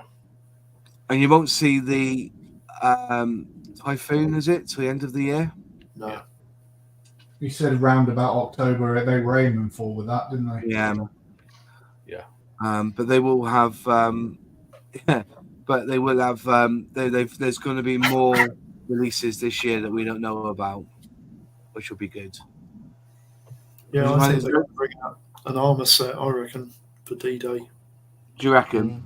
I reckon, yeah. Well, Moss just let it slip. It's the Churchill Firefly. Yeah. Damn it! I've got a text. I think they'll do something like that old truck transporter and a tank to go with it for D-Day. Was it the Scammell they used to do? Yeah, the Scammell. 76. The Scammell transport. Yeah. It had movable rear ramps. But it didn't have glass in the. It didn't have glass though, did it? No, there's no glass in them. No glass in that one. No. Did it have any crew? It had a driver. Yeah. Had a driver with no legs. Actually, yeah, Well, the drivers ramp- for 172nd and 176 stuff were always like that, weren't they? Yeah. Like no legs. Do you remember the recovery set with the Coles crane? Oh god, yeah. You had a crane operator in the back of that, but you had to chop his legs off to get him in the crane. That's normal. Yeah, That's a DEI hire. That's that'd be what it is. Yeah. Yeah. We keeping you up, Mods? I'm just a tired man. Everything's going on this week, honestly. Everything's going on. My van broke down. I had to get it to the garage. Injector. Luckily, he cleared the code. It's working fine, but he says going to go again. And I've got gigs on this week as well. So, yeah, it's been one of those weeks. And because discos have been quite quiet, it's a bit of a quiet month this month and last month, but it gets picked up now. I'm busy most weekends coming up, which is good. But it's just that lull after Christmas. They know we've got any money. And there's no point releasing new kits straight after Christmas anyway, because nobody's got any money to buy them, have they? Like, I went to a scale model show last week before, I think it was, and got the TSR, the BAC TSR2, which I don't know whether to open or not. I don't know whether to open it or not, but yeah, I'll be. That's the only thing I've really bought. I've bought nothing else. We should have a sweepstake, Moss, to see whether that plastic will come off by the end of the year. It won't. I think. Yeah, that's what I mean. Mine's ready for paint. Yours ready for paint, is it? Yeah, nearly. Yeah. I'm off, by the way. TSR2 will look like yellow. See you later. Nice work. Hey, take care. Bye. Well, you get to see mine in Swedish markings. You have a Swedish, are you? Mine's going Swedish. I bought the aftermarket yesterday. Decals for it. Is it the? It's like the vegan or Draken. Yeah, the splint. Is it a splinter sort of diamond? I don't know what. I don't know what the camo. If it's that sort of thing. But it's going to be interesting because that's going to be an arse to paint. That is. Yeah. I had a big one when I was about 11 and I tried to paint it, and that splinter scheme, it's not easy. Yeah. There's modelers and there's scale modelers, isn't there, Tam? If you're just an assembler, then that would be difficult. Well, I am just an assembler according to my comment section. That was who had their rant on their comments this week. There's assemblers and there's scale modelers. Who had that on theirs this week? Was it Matt? It's usually Matt that gets it. Usually, it wasn't Matt. Was it? I think so. Yeah. It's usually him that gets them. Yeah. For some reason, I don't know why. There's assemblers and scale modelers, isn't there? Like Just what you build at the moment, love. Go on, then. What are you building at the moment? I'm currently working on the U.S. Dolphin Coast Guard helicopter. I've got the cockpit primed and gonna do some painting on it. Fantastic. Are you a hairy stick or are you an airbrush? I usually airbrush, but currently I'm gonna be doing hand brushing for the cockpit just because my airbrush is kind of in the middle of being transferred to the shed because I'm having a shed. I'm building a shed too, so. The she shed. Yeah. The she shed, right on. I need a craft space. I gotta, have a good space to model. Snail shed. And it's pretty big. There's videos of her. Get on over to Jess's channel, Scale Model Shed. There's or snail model shed. Oh, sorry. Yeah, because I was thinking about the shed. Yeah. You should anyway get in touch with Nunu, Jess, because he can paint it pink for you. What scale is the helicopter? It's 1/16. 1/16. Yeah, so it's a little larger than what I'm used to. 1/16. Wow. Yeah, that's got to be like. Show it all. Oh my god, that's huge. My god, that's what she said. That's 48. What make it again?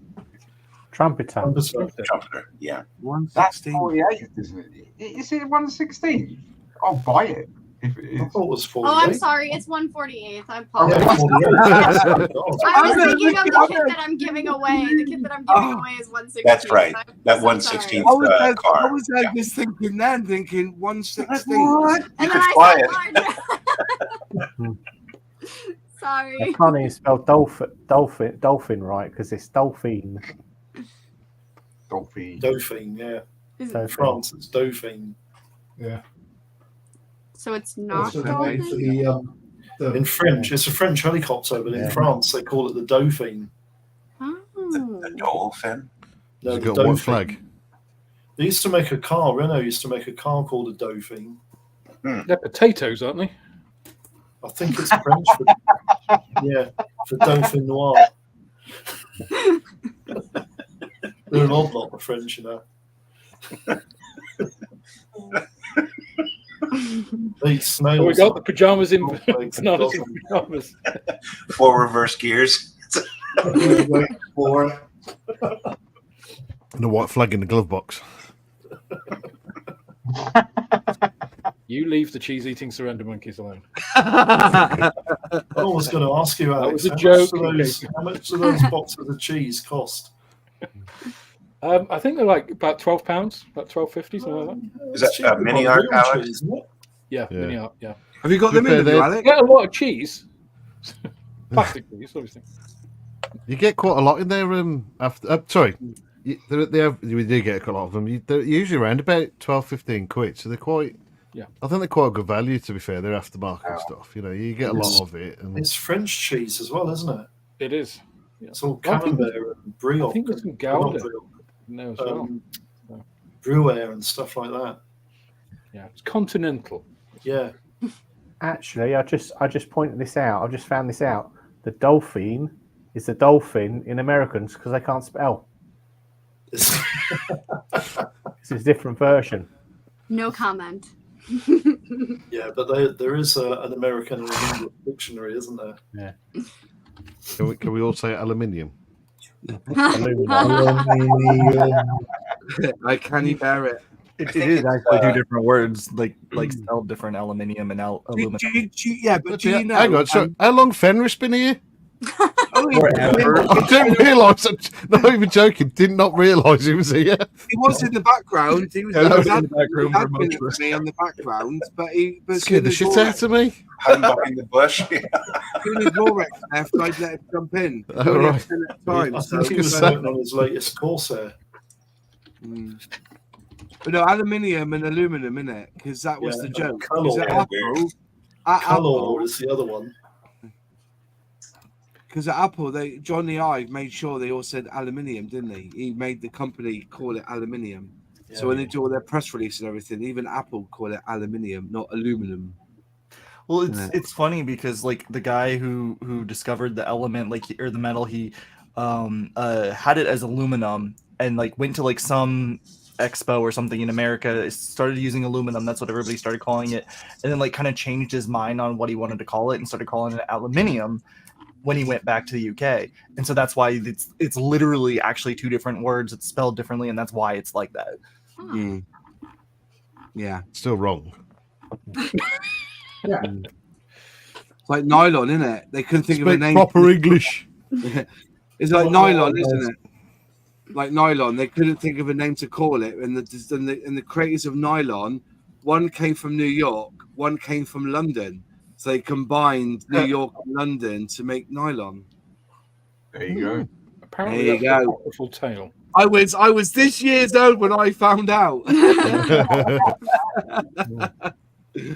Yeah, this year's No, old. I mean, found out. we're still not on the metric system. That's we're like living in caves. Yeah, I know. Do you know how the Flying Fortress got its name? Because it's a fortress in the sky that flew. No, apparently when Boeing unveiled it in 1935, all the reporters were there and they were doing some press conference and everything. And one of the reporters said, "God, look how many guns that thing's got. It's like a flying fortress," and the name just stuck. Fair play. Who's building one at the moment? A flying fortress? Is one of us building one? Nigel. Nigel is, isn't Yes, he? he He's is. building one. He's Is he building that business hatchet things. one? Isn't he?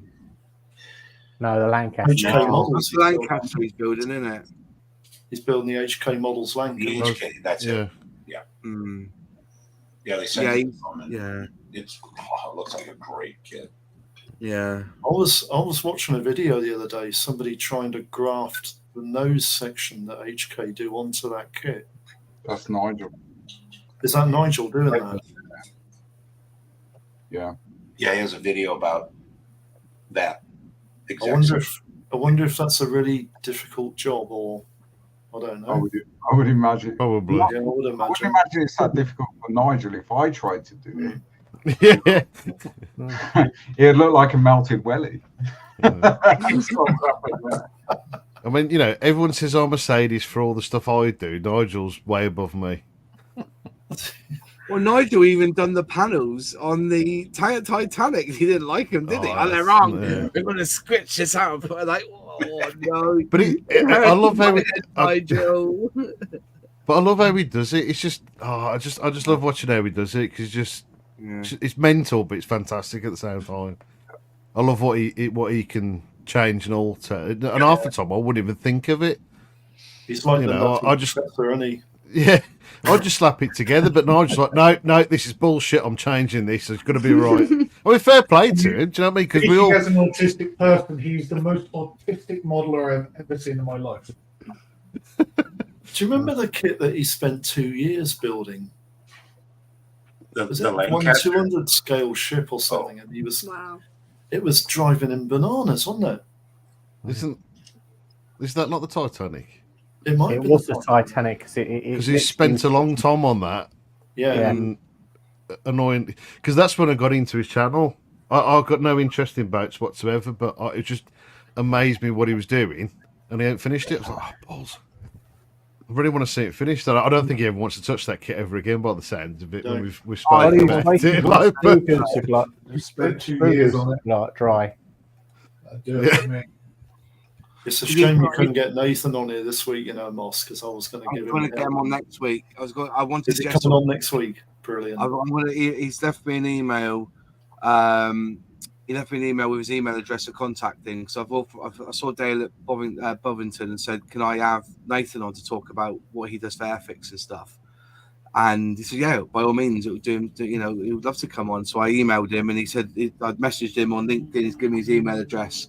But I want to get Jess up this week. So we're going to have 10 at a time, you see. So one of us has to drop out. But I wanted to get Jess up this week to have, give her some exposure. Because if you can, remember, more important than Airfix. Yeah, we'll subscribe. Don't worry. If you want to go and subscribe to Jess, or if you can put your what's it called in the chat, your channel in the chat, and you can do that. Yeah. Has that Dolphin? Has that got any pilots in it? No pilots in the Dolphin or Dolphin. Rare for Chinese and all, isn't it? I'll get you a couple. See if you have to cut the legs off to get him in. Where there's a will, there's a way, I suppose. Yeah. I want a dolphin in my dolphin kit. Now that I like. It would be rude not to, wouldn't it? Really, you've got to have her hovering across the water with a dolphin jumping out with a beach ball. Where did the dolphin come from? Or Pamela Anderson. The US Navy training dolphins. I've got a real want this year. After I finish doing that B1B, when I start doing that in 2 weeks' time, I've got a real thing. I want to build an Amera truck like I did with that Revell. I've got a real because I've never built a truck like that before. But once you build one, you kind of get into it, don't you? The whole because you got to build them clean, haven't you? You can't get them really dirty, can you? Because yes, you can. Get them on the road. Shut up, you. Right? When you see them on the road, they clean, don't they? These American because they look after. They live in them, don't they? It's their, it's their baby, isn't it? They look after them. See if you can get an AMT. Peterbilt 359. Yeah, nice. They're beautiful. Yeah, with mud sprayed up the sides and grease dripping off the top. Yeah, Chains hanging out the window. It comes in the figure that's pissing against the wheel at the back wheel. Got his hand on the side, go for a piss on the back wheel. Yeah. That seems accurate. Because those we can't really have bonnets in this country. You see, the bonnet, the nose on them, because we can only go up. I think is it 35 foot or 40 foot or something they can go. So if you have a bonnet on the front, if you have a bonnet on the front, you've got to make the trailer shorter by that amount, and they don't do them, do they? We're in America, but mind you, roads are so massive in America, aren't they? No, it's not quite right, because usually what it is a BMW cuts them up, and if they have the bonnet on, they can't see them. BMWs, eh? Scania do a bonneted for Euro, yes, but the trailer's shorter, and they don't make them. No, they have stupid HGVs in Europe, but they don't. The trailers are shorter, aren't they? In Europe. They've got to be under 40 foot. Because aren't there two types of trailers? There's 40 foot and 44 foot rigs. Oh, I don't know. Yeah, there's 40 foot and 44 foot rigs, because the 44 foot rigs are for the really heavy loads, and they've usually got 3 axles at the back. That's funny. When it comes to the figure, one arm would be sunburned, Yeah, yes, Graham, the farmer's stand. I have got the rubber duck here somewhere. What was done with my rubber duck? I had a rubber duck here. I haven't seen it last week, yeah. Yeah, I had the rubber duck, didn't I? Made out of 3D printed rubber duck that I painted up. I even done his eyes. His eye. If you actually look at the original, his eyes got eyeliner around them. If you actually look at the original, yeah, that was a good film. That I grew up on that film, definitely. That's a great film. Yeah. Moz, I got hold of an Airfix B1B on eBay for 50 quid. Chuffed. I paid 50 for mine at Scale Model World, mate. I'm well chuffed for you, because they go for about 110 to 130 at model shows, and I got mine for 50 nicker. So, guess what I've secured this week? Yeah. Let's have a look, Luke. The 35th scale Zukimura Edelweiss tank with all the aftermarket. And the nice. Oh my gosh. I'm none the wiser. Wow. Yeah, I was going to say the same, John. I could pretend I know what you're on about. So there's the Japanese game. Was it Valkyria Chronicles back in the late 80s, early 90s, like a video game? And they had 2 main sort of fictitious tanks. Well, back in early 2000s, Zukimura did kits of those 2 tanks. One's called the Edelweiss, one's called the Shamrock. But they are so rare now, because they've been long out of production. If you can find one, they're mega money. Really? Yeah, you're talking like 350, 400 quid. Crumbs. I have to go on 2-ply instead of my normal 3-ply for that. It was by one of our subscribers who said, I've got a spare one, and I've got the crew, the anime crew, all the aftermarket PE, metal barrel, and all that. I'll send it to you as long as you build it on the channel. Okay. Ooh. Wow, yeah, I love that. Yeah. Who's gone? Oh, yeah, okay, yeah, James is gone. Yeah. James is gone, yeah. James is gone, is he? He's be right back. Has anyone built any other Platts Girls in Panzer stuff? Yes. Do they come with the figures? Cheesy for me to some boxes do, but most of the time you have to buy them afterwards. Like you buy the figure as an aftermarket. I don't think I would feel right painting them up. I tell you what, John, I was doing some research for a video today, and I came across those, and they're not the worst. Have you ever heard of the Good Smile Company? Yes, the Good Smile Company. Yeah. Oh my God! It's just like, yeah, they do something. I'll tell you what I feel awkward about. Yeah. I'll tell you what I feel awkward about painting figures, right? Especially when it's the blokes, is when you paint the crotch area. I feel very uncomfortable then. You tickle it with your hairy stick. Well, so I'm tickling his little balls, like going, let's not get too excited about this. Put the right You just shadow. noticed, then you notice this little tent appear underneath. Oh my! Wow. Now that's So you, really well. you were touching in the contour. Oh, wow, yeah. Very, very soft stroking. He touched Oh, me right. here. It was on the model where he touched you. So did you use an airbrush or a hairy stick? Yeah, Bit of both. bit of both. Gave me a tickle and a blow. Honestly, I would love to be able to paint properly figures and stuff. I would love to as well. I just don't have a clue. Phil just said my local hobby shop has the Revell 148 Super Fortress Platinum kit for 129 quid. For a 148. Yeah. You know, Fortress. It's massive. You know, I think we doth protest too much sometimes, but at 129 quid, that's a lot. That's £10. So massive. Yeah, but it's a big kit. I mean, But yeah. still- How long Yeah. is that going to be? How long is the wingspan on that? It's the gonna be? wingspan. Wingspan. It's gonna be massive. I mean, the Could be Airfix what? 72nd scale wingspan's 3 foot. Is it? Yeah. I like to see Airfix bring out the mosquito scenes. The buggers at the model shows are wanting 200 quid now for the 124 scale version. Are they? Yeah, I reckon Airfix could do it for about 170, brand new. The trouble is that mosquito, you know, the ones I've seen, if you actually look, the decals don't look that good in the kit, to be honest. They're not cartograph because the last time it was released was before cartograph. So what you want is them to re-release it. Yeah, I bought stencils for A mine. year ago, wasn't it? I think it was 8 years ago when they released, or was it 9 years ago? It's around about that. Yeah. It's around about that. I remember seeing it at the shop at work. Didn't they? The last came out when Airfix were bringing out the red boxes, didn't they? I think it came out last with one of them. Yeah, it was definitely in the red. Yeah, it was in the red box. Yeah. Yeah. The mosquito? It's a good kit. Yeah, it's a good kit though.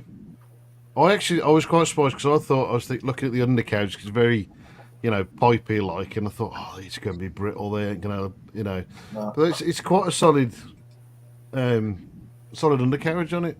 To be fair, Did a little history put buckets on it or something, or jets and fly it? No, he chopped his fingers off, but that's right. He cut them, didn't he? Badly with it, didn't he? yeah. No, the undercarriage collapsed on it when he. So he put those jet engines on it, and then it collapsed. Props. But he popped the engines on it. That's right. Sorry. Yeah. What was the one he put the jet on then? Which one was that? He's put that on a Hobby Boss 118 26 ME262. Yeah. That's like one other side, isn't it? Yeah. That's it. That's right. Yeah. Fucking yeah. ME263. Yeah. He did it up in Rebel colours from Star Wars, didn't he? Yeah. That looks pretty epic, actually. Not gonna It lie. did. I'd like to get him on here at some point. Have a chat with him. Yeah. He's because he, you know, He's a bit of an Airfix fanboy. Is he? well, we Yeah, can't I have suppose two on here. we might as well just not come on the channel. More the speaker. That week we'll just leave him a Moz on. There's no point us being here. Then. No, we can't Just have be more than reminiscing for 2 we hours. can't have two Airfix fan favourites here, can we? You know. Yeah. Do you know who I'd like to see on here one night? Jeff. Never, ever have a hope in hell of getting him on here. But I'd like to see him on here. Peter Oxley. Yeah. How long do you think he'd last? He'll come on here, mate. I'd have him on here definitely. Yeah. I would as well. I would. Yeah, if he wanted to come on here, I would have him on here for sure. He's a YouTuber. He's got every right to have his opinion on everything. It's funny, you know, because I saw a video of his the other day. Because I often watch, because as I said before, I'm dying to have him come out with saying that this is something I really like. Just not have a go at something for something or other. And he was doing a review on the old Tool JU88, and he mentioned something in that video that I totally agree with him on. You know the stand packs that Airfix sell now? Yeah. Crap compared with the ones you used to get for free in the kits. They're not. They're the same. Not. They They're are not. the same. Plastic isn't the same. I've got one here. I've got one here. Right, they're the same. You've triggered him, John. You're broken. This is the next 20 minutes now. There you go. They are the same. There you go. I've got them here. Got them here. These are £10.99, and you get. How many do you get? You get a ton of them. Hang on. Where's my little blade gone? Hang on. I'll cut my finger now. I'll get one blade out. Would this be a good point to mention that I paid 58p for a 3D render of a stand for aircraft? Did you? Yep. 1, 2, 3. They are exactly the same as what you would get in an old kit. So you get in there's you get 6 of the big ones, so you get 6. I wonder if the packet that he had was just. It's not about packaging. Because the packet you showed get 12. The plastic was cloudy. It didn't look up to scratch. Even the embossed Airfix logo wasn't. You get 12. You get 12 stands for a tenner, so they're under £1 each. So they're about 90. And they're exactly the same. This one came out of a 1960s kit. Yeah. And these are new. So this one here is, yeah. They're exact. This is the new one. You know, they are exactly the same. So yeah. For those two back up together again.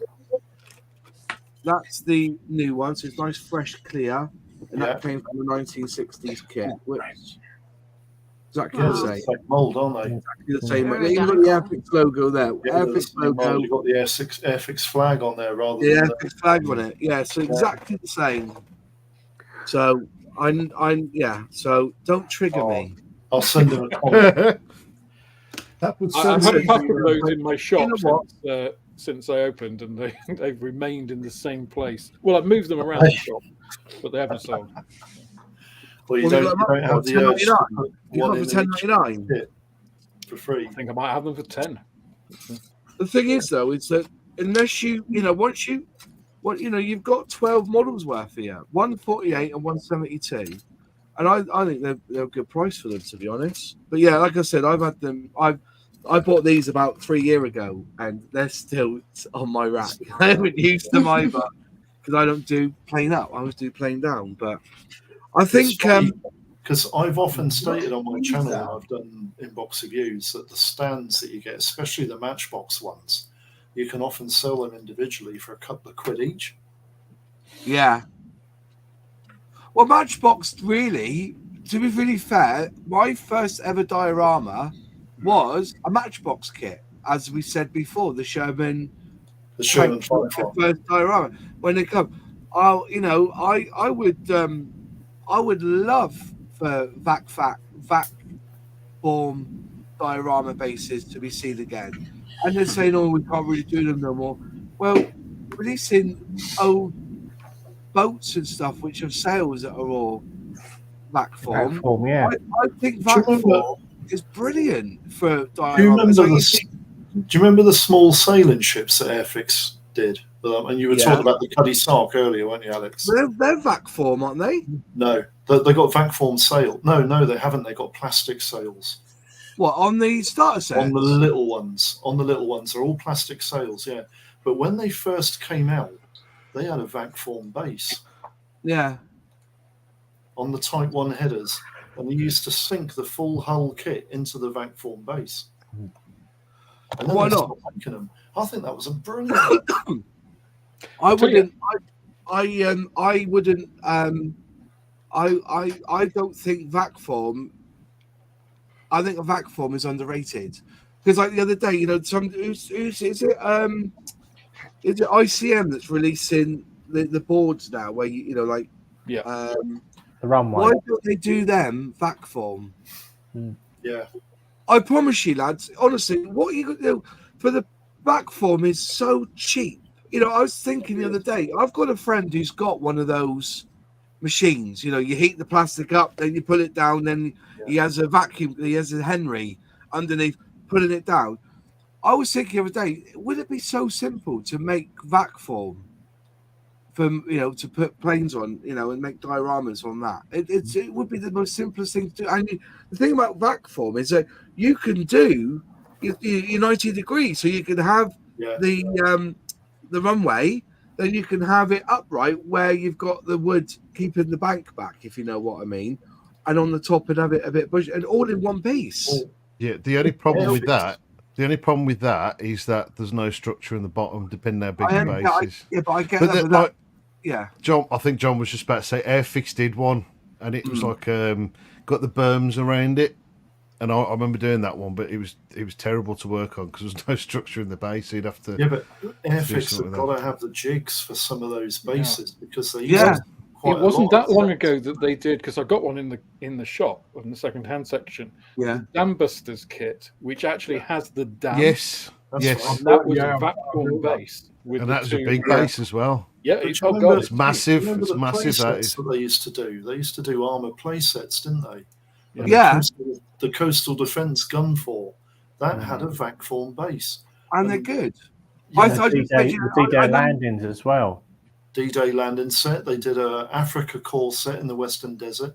They did a set where they released the German reconnaissance set and the 8mm gun, and that had a vac form base. The thing about vac form is that you can, what's it called? To paint it and weather it and add your graphs. It is the and this is why Hollywood still use vac form. Yeah. Jamie, what's he called? Adam Savage from Mythbusters. Oh, right. All the time. He vac forms all the time. And it's styrene as well, so you can glue it and you can add bits to it. Yeah. So maybe special requirements to paint it or anything. It's great. So they'll watch him bring back the vac form bases. I think look at all those. Look at the moment. Remember when I did the they had the 172nd, 176, 172nd armor bundle. It was like 200 quid or something. But in there they had the resin buildings, didn't they? They had the Polish bank and they had the steps, didn't they? All resin. Yeah. And I was thinking, this is heavy, it's resin. Yeah. But in all fairness, you could easily have done that with vac form and done it on the mini art 35th scale diorama buildings, aren't they vac form? Yes, I think they are. Yeah, I think they are. They're very heavy gauge. They're very heavy gauged vac form. But they're vac form, definitely. Yeah. Yeah. You know the sailing ship that you were buying, John? Yeah, the Great Western or whatever. The sails on that are vac form. They're vac form. Yeah, they're still doing it now. I've got them here. I've got one here. All those large sailing ships, they're all vac form sails. Yeah, I remember I did I was 12, so it would be 1980, and I did the Santa Maria. Yeah. A little small ship. Yeah. It wasn't that big. I can't remember who did it, but the sails were vac formed. Just extremely rigid. It's like when Airfix released the Saladin this month. Hopefully that will come with the vac form base. 1/35th scale. Oh, we're live. They took so long to come out with that. I just lost interest, and then yeah, it was sad that. But I got one. I think there was a blip in the pre-ordering system over Christmas because, that Bloodhound, I got that fortunately through one of the lads at Airfix got me it. But my pre-order was 3 weeks after they had them in stock. And I've heard from other scale, I talked to other YouTubers who do inbox reviews, and they've said they haven't pre-ordered this year. They're waiting on the day when it gets announced. They'll buy it on that day because they get it quicker than the pre-orders. Okay, yeah, of course. Which is unfair. And that, and if they really want to do the Airfix Club proper, they should give priority to Airfix Club members to get first. That's what they should do. Even before Jadlam and Winter Modelland and Man Models and all that get them. I've said this before. I think if you've put a pre-order in and you've been waiting for a year, you should get that first. The issue being is that they've got this is the problem with Airfix and their distribution, okay? And this is from somebody, and I say this in love. They've got a 2-tier. They've got the standard delivery and they've got their express delivery. When you pre-order, you cannot pick express delivery. No, you can't. You cannot do express delivery, and that is, dumb. That is the dog it shit. is. It's dumb. You're right. It is. That is the dog shit you step on when you pre-order, because that smell lingers. Because as soon as you bought them, they only send them out as standard, not express. Do you know it's the same for retailers in terms of dumbness? Is that so? I've done a whole bunch of pre-orders for this year with Airfix because I've got some pre-orders as well. And the thing is, if they come out, say the lifeboat, right? Got quite a few pre-orders for the lifeboats, been pretty popular. Yeah. If they don't make, when they release them, if they don't make the minimum order value for free postage, they won't send them. Really? They will wait until it gets up to that order value and then they send it. So if you're not aware, you'll just be waiting, thinking, "Where are my kits? Why is everybody else getting them?" It's like, "Oh, you're a $5 short," and it's like, Jesus. So Alex, does it work? So say, I don't know, take the lifeboat as an example. So if Airfix are going to release that for sale to the public on, say, I don't know, 1st of May this year, do you get the kits like a week before, so that on the 1st of May you can offer that kit for sale? No. When they arrive, they go out to anybody who's pre-ordered them, customers, retailers, whatever. The only people that get them early are the special people that Airfix started that program with last year, which I hope has died, because again, it's the dumbest thing ever. But yeah, there's no coordination with retailers now. But surely that would make sense. Of course it would. Yeah, it would.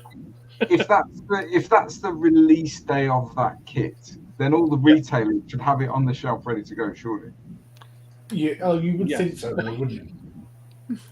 But you had a situation last year with the release of the SRN1, where they stated they were going to release that kit, but Jadlam actually had them on sale exactly the same time as they so that and the 410 was the start of their preferential program. They must have had that kit in stock before they announced its release.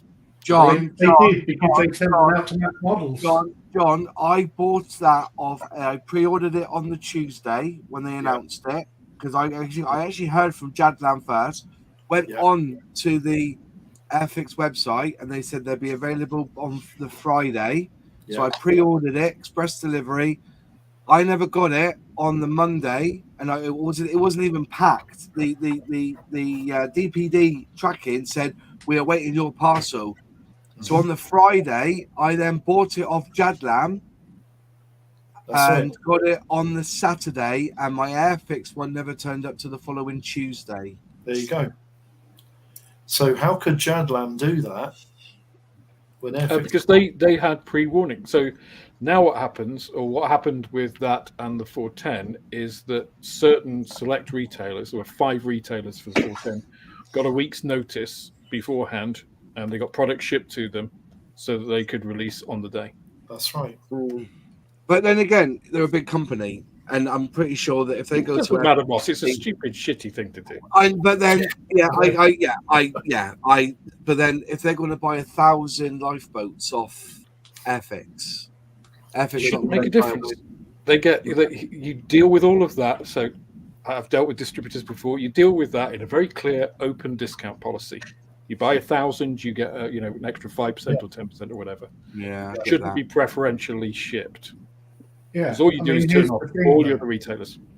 Here's the thing, because half an hour after the 410 had been announced, Mac Models put his video up of his 410 because Jadlam had sent him one.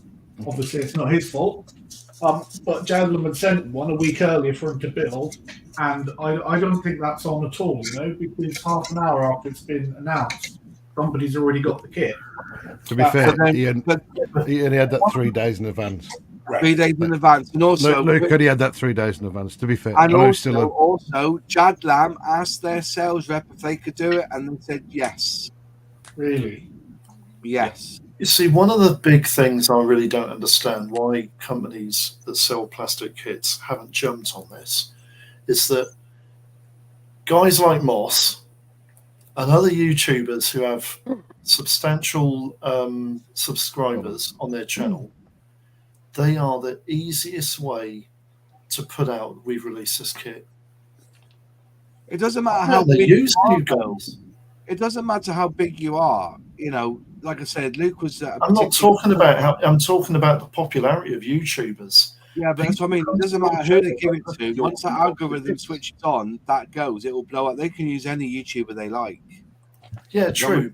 You I know, don't and that's understand how it works. why they're not supplying you with the kits so that you can do the inbox review on But release. it doesn't work like that, though, mate. You know, at the end of the day, you know. But also, I buy every kit I review. I buy. Yeah, and that's wrong as well. I didn't review the Sea King because I was given it. Mhm. The ME410, I never reviewed that because I was given it. If you find that I have reviewed the kit, I've bought it with my own money. I think it gives it more credits, the fact that this is my own money in it. Now, don't get me wrong, Airfix have been very, very generous to me over the years by sending me free kits, like when we went for the Airfix day, they were very generous. They gave us a lot of Humbrol paint, a lot of kits, but I haven't reviewed any of them because I felt that it was about me putting my own money in it, and I feel more capable of that. But then anything that I've been given free from Airfix, I've also given away, or I've built, for my own stack. I've given loads of them away. The starter sets, I must have given 50, 60 kits away now that Airfix have given me. People that have come to me and said, I'm struggling, I haven't got a model to build. I've sent them a model to build and some paint that I've got looking around. If Airfix was to give you a kit, right, and you reviewed it and you actually gave your honest opinion, even if you said this kit is terrible, that would hold more weight for your subscribers being able to see an inbox review on the day of release. And then you could even send it back to Airfix when you were finished with it. But at the end of the day, though, John, Airfix have a very, very big pull. They've got their TikTok, they've got their Instagram. They should be doing their own unboxings, and they do. They do their own unboxings. We've seen them now. They're doing them all the time now. And I'm fair game, I just like to think that, the same with Alex will agree, the same as Luke will agree with me, that people subscribe to us because they value our opinion and our honesty in what we do. And that speaks volumes. So when you see Airfix do their unboxings, it normally lasts about 4.5 minutes and they say nothing on the video. Whereas we do something a bit more in depth. So if somebody wants to see the plastic straight away, like prime example, I went to Bovington and I was the first one to put out the sprues of the ferret scalp. Yeah, that video didn't do very well. Oh, right. But theirs, when they put it out, did really well. So I think the algorithm, see, Alex has had a really good boost the last 2 weeks because his algorithm has caught up with him.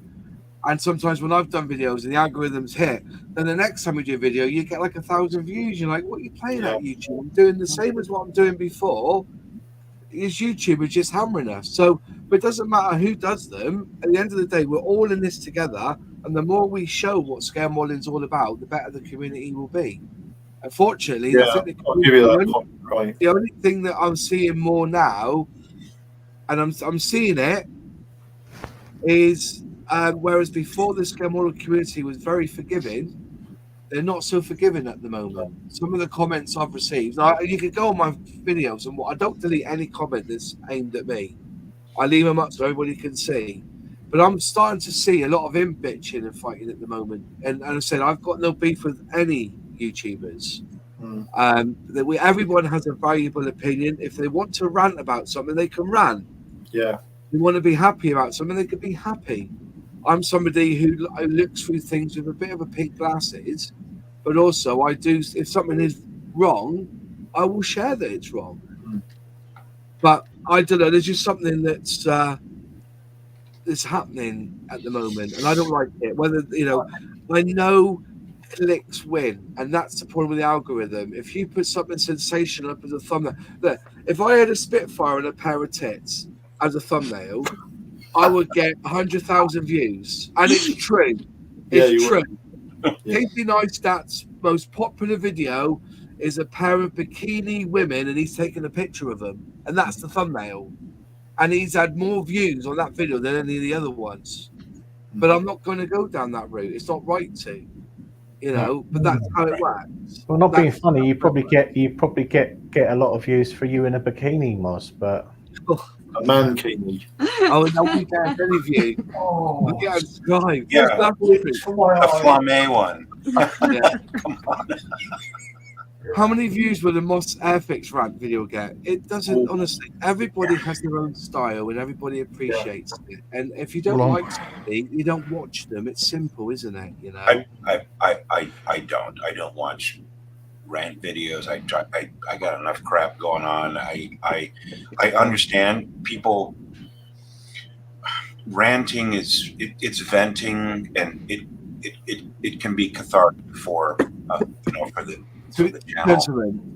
Gentlemen, you know damn well that when I ran, it's quite funny, isn't it? Yeah. I make it comedic. That's why I ran. I make it comedic.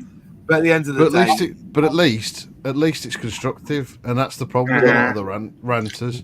Yeah. There's having a rant, and there's having a rant and being constructive about it rather than just shitting something down. Right. To be fair, that's where I have the issue with it. I've got no problem with people having a go as long as they've got a point to it, rather than just go, well, this is shit because this didn't fit together well. And it's mainly because you did a shit job of it. Yeah. Well, I said I watch rant videos because sometimes it's to get your comfort zone, and also I don't just watch. I watch a lot of scale models. I don't just subscribe to a lot. I actually watch a lot of scale. Yeah. Because I like to actually watch how they're filming stuff and how they've done stuff. Yeah. And sometimes the algorithm's kind to you, sometimes it isn't. Look, I got 150,000 views for that Spitfire video I did doing the factory tour. Soon as Matt from Model Moment done his, I lost all traction on mine, and he's now up to nearly 1 million views on his. So fair dinkum on him. He's done really, really well with that video. But at the end of the day, we're just everyone's got their own way of doing videos, and it's just I don't like the hate that I see too much in the comments. If you don't like something, then do a video about it and put your side to the story. That's what you should do. That's what you should do. Don't go and crap on someone else's lawn. I think YouTube. I think people don't realise that. I think I spend about £200 a month on my YouTube channel. Roughly £200 a month. That includes buying kits. That includes there's £50 for the StreamYards. My Epidemic Sound is £12 a month. My vidIQ is £150 a year. And I think that's what I spend. And I invest in the technology. I've got new cameras. I've got a new iPhone. So I put money into making this video. I also like to share the wealth. That's why Airfix and Chill is to help other creators move up the ladder and get viewed. That's the idea of Airfix and Chill. If we can show a bit of love and we can show a bit of a laugh with it in the meantime, that's what's it about. We take each other too serious sometimes, And if people want to rant about something, let them rant. People want to put chicken shit in over whether they're seeking, so be it. Let them do it. Let it be. Anyway, that's my thought. Anyway, and your rant. That's why life is too short. Yeah. All right. As far as I'm concerned with criticism, if somebody asks you for criticism, be constructive about it. If you're just going to shit all over the bills, then keep your mouth shut. Yeah. Well, it's like that one I had. Say, well, what's the point of you even doing this video? Keep your mouth shut. I always remember. I always remember. Les Dawson once said, he goes, my manager came up to me. This is Les Dawson, right? He's like, he said, My manager came up to me once and he said, "Do you take constructive criticism?" He says, "Yes." Why? Well, I think you're crap. That was it. Like, constructive criticism. So, anyways, Moz versus Pete Oxley rant battle. Pete will win because he's very good at it. So, but Moss, you get your setting and you do it as a rap battle. Yeah, rap battle. Yeah. Yeah. This track. It's this track. That would sell. There you go. Yeah. You might even get a single out of it. The hand you're Going holding on a solo might have a black glove on though. Maybe a single fuck. What would you rate Moss? Anyways, it's 10:05. Yes, I hope you've enjoyed yourself tonight on here. I do apologise for calling you love. I've been with my wife all day, and I call her love all the time. So it was a mistake. So I hope you weren't offended by that when I called you love. I don't normally. I call anyway. Well, I'm offended. I'm offended. You didn't call it me. Yeah, exactly. Come on, man. You know what I mean? Share it around, Moss. Never call me love. It just slipped out. It just slipped out. We've heard that before. Steady on. Let me just start doing a rant on me in a minute. I know. He called me love. Release the attack snails. You probably would be. Bring in the airborne snails. Yeah. In this day and age, it's difficult, isn't it? Anyway, I don't think there's any worries here, man. That's fine. No, That's not fine. at all. I just know that if somebody watched it and I said, "Oh, you called her love," that's like I'll be like, "I know, all right, it's." Anyway, as the actress said, exactly. See some of the things I call on a daily basis, and we're still friends. So that's good then. That's all right. Then. But we're on a lot of different people's platforms here. But yeah, definitely. Right, folks, we're going to call it a night. I'm going to try and get Nathan on next week from Airfix, and we can have a good old chat with him because I think his flight deck is really good. And I want to congratulate him because I called it the Blenheim as well, not the Blenheim. So we're brothers on that one. Nice. The Bolingbroke. If you go to Bristol, they say Blenheim on their tours. All right. So when I got so much abuse for that. I got so much abuse. When I went on a tour once, they talked about the Blenheim, and he called it the Blenheim. And when I did my video about that plane, I called it the Blenheim as well. And Nathan did this one in his video as well. And it's also pronounced Bristol Brizzle. So yeah, Brizzle. Yeah, Leicester. The Bristle Blenheim. Yeah. None of your Worcestershire here, John. Born now. Worcestershire Tours. It's Worcester. It's got the silent Shire at the end. Worcester. There you go. I'll leave you all with a thought. You know the word scent? Yeah. SCENT. Is the S silent or the C silent? There you go. Work that one out. That's very offensive. Anyway, folks, thanks for joining us. We'll see you next week. Take care all, and bye.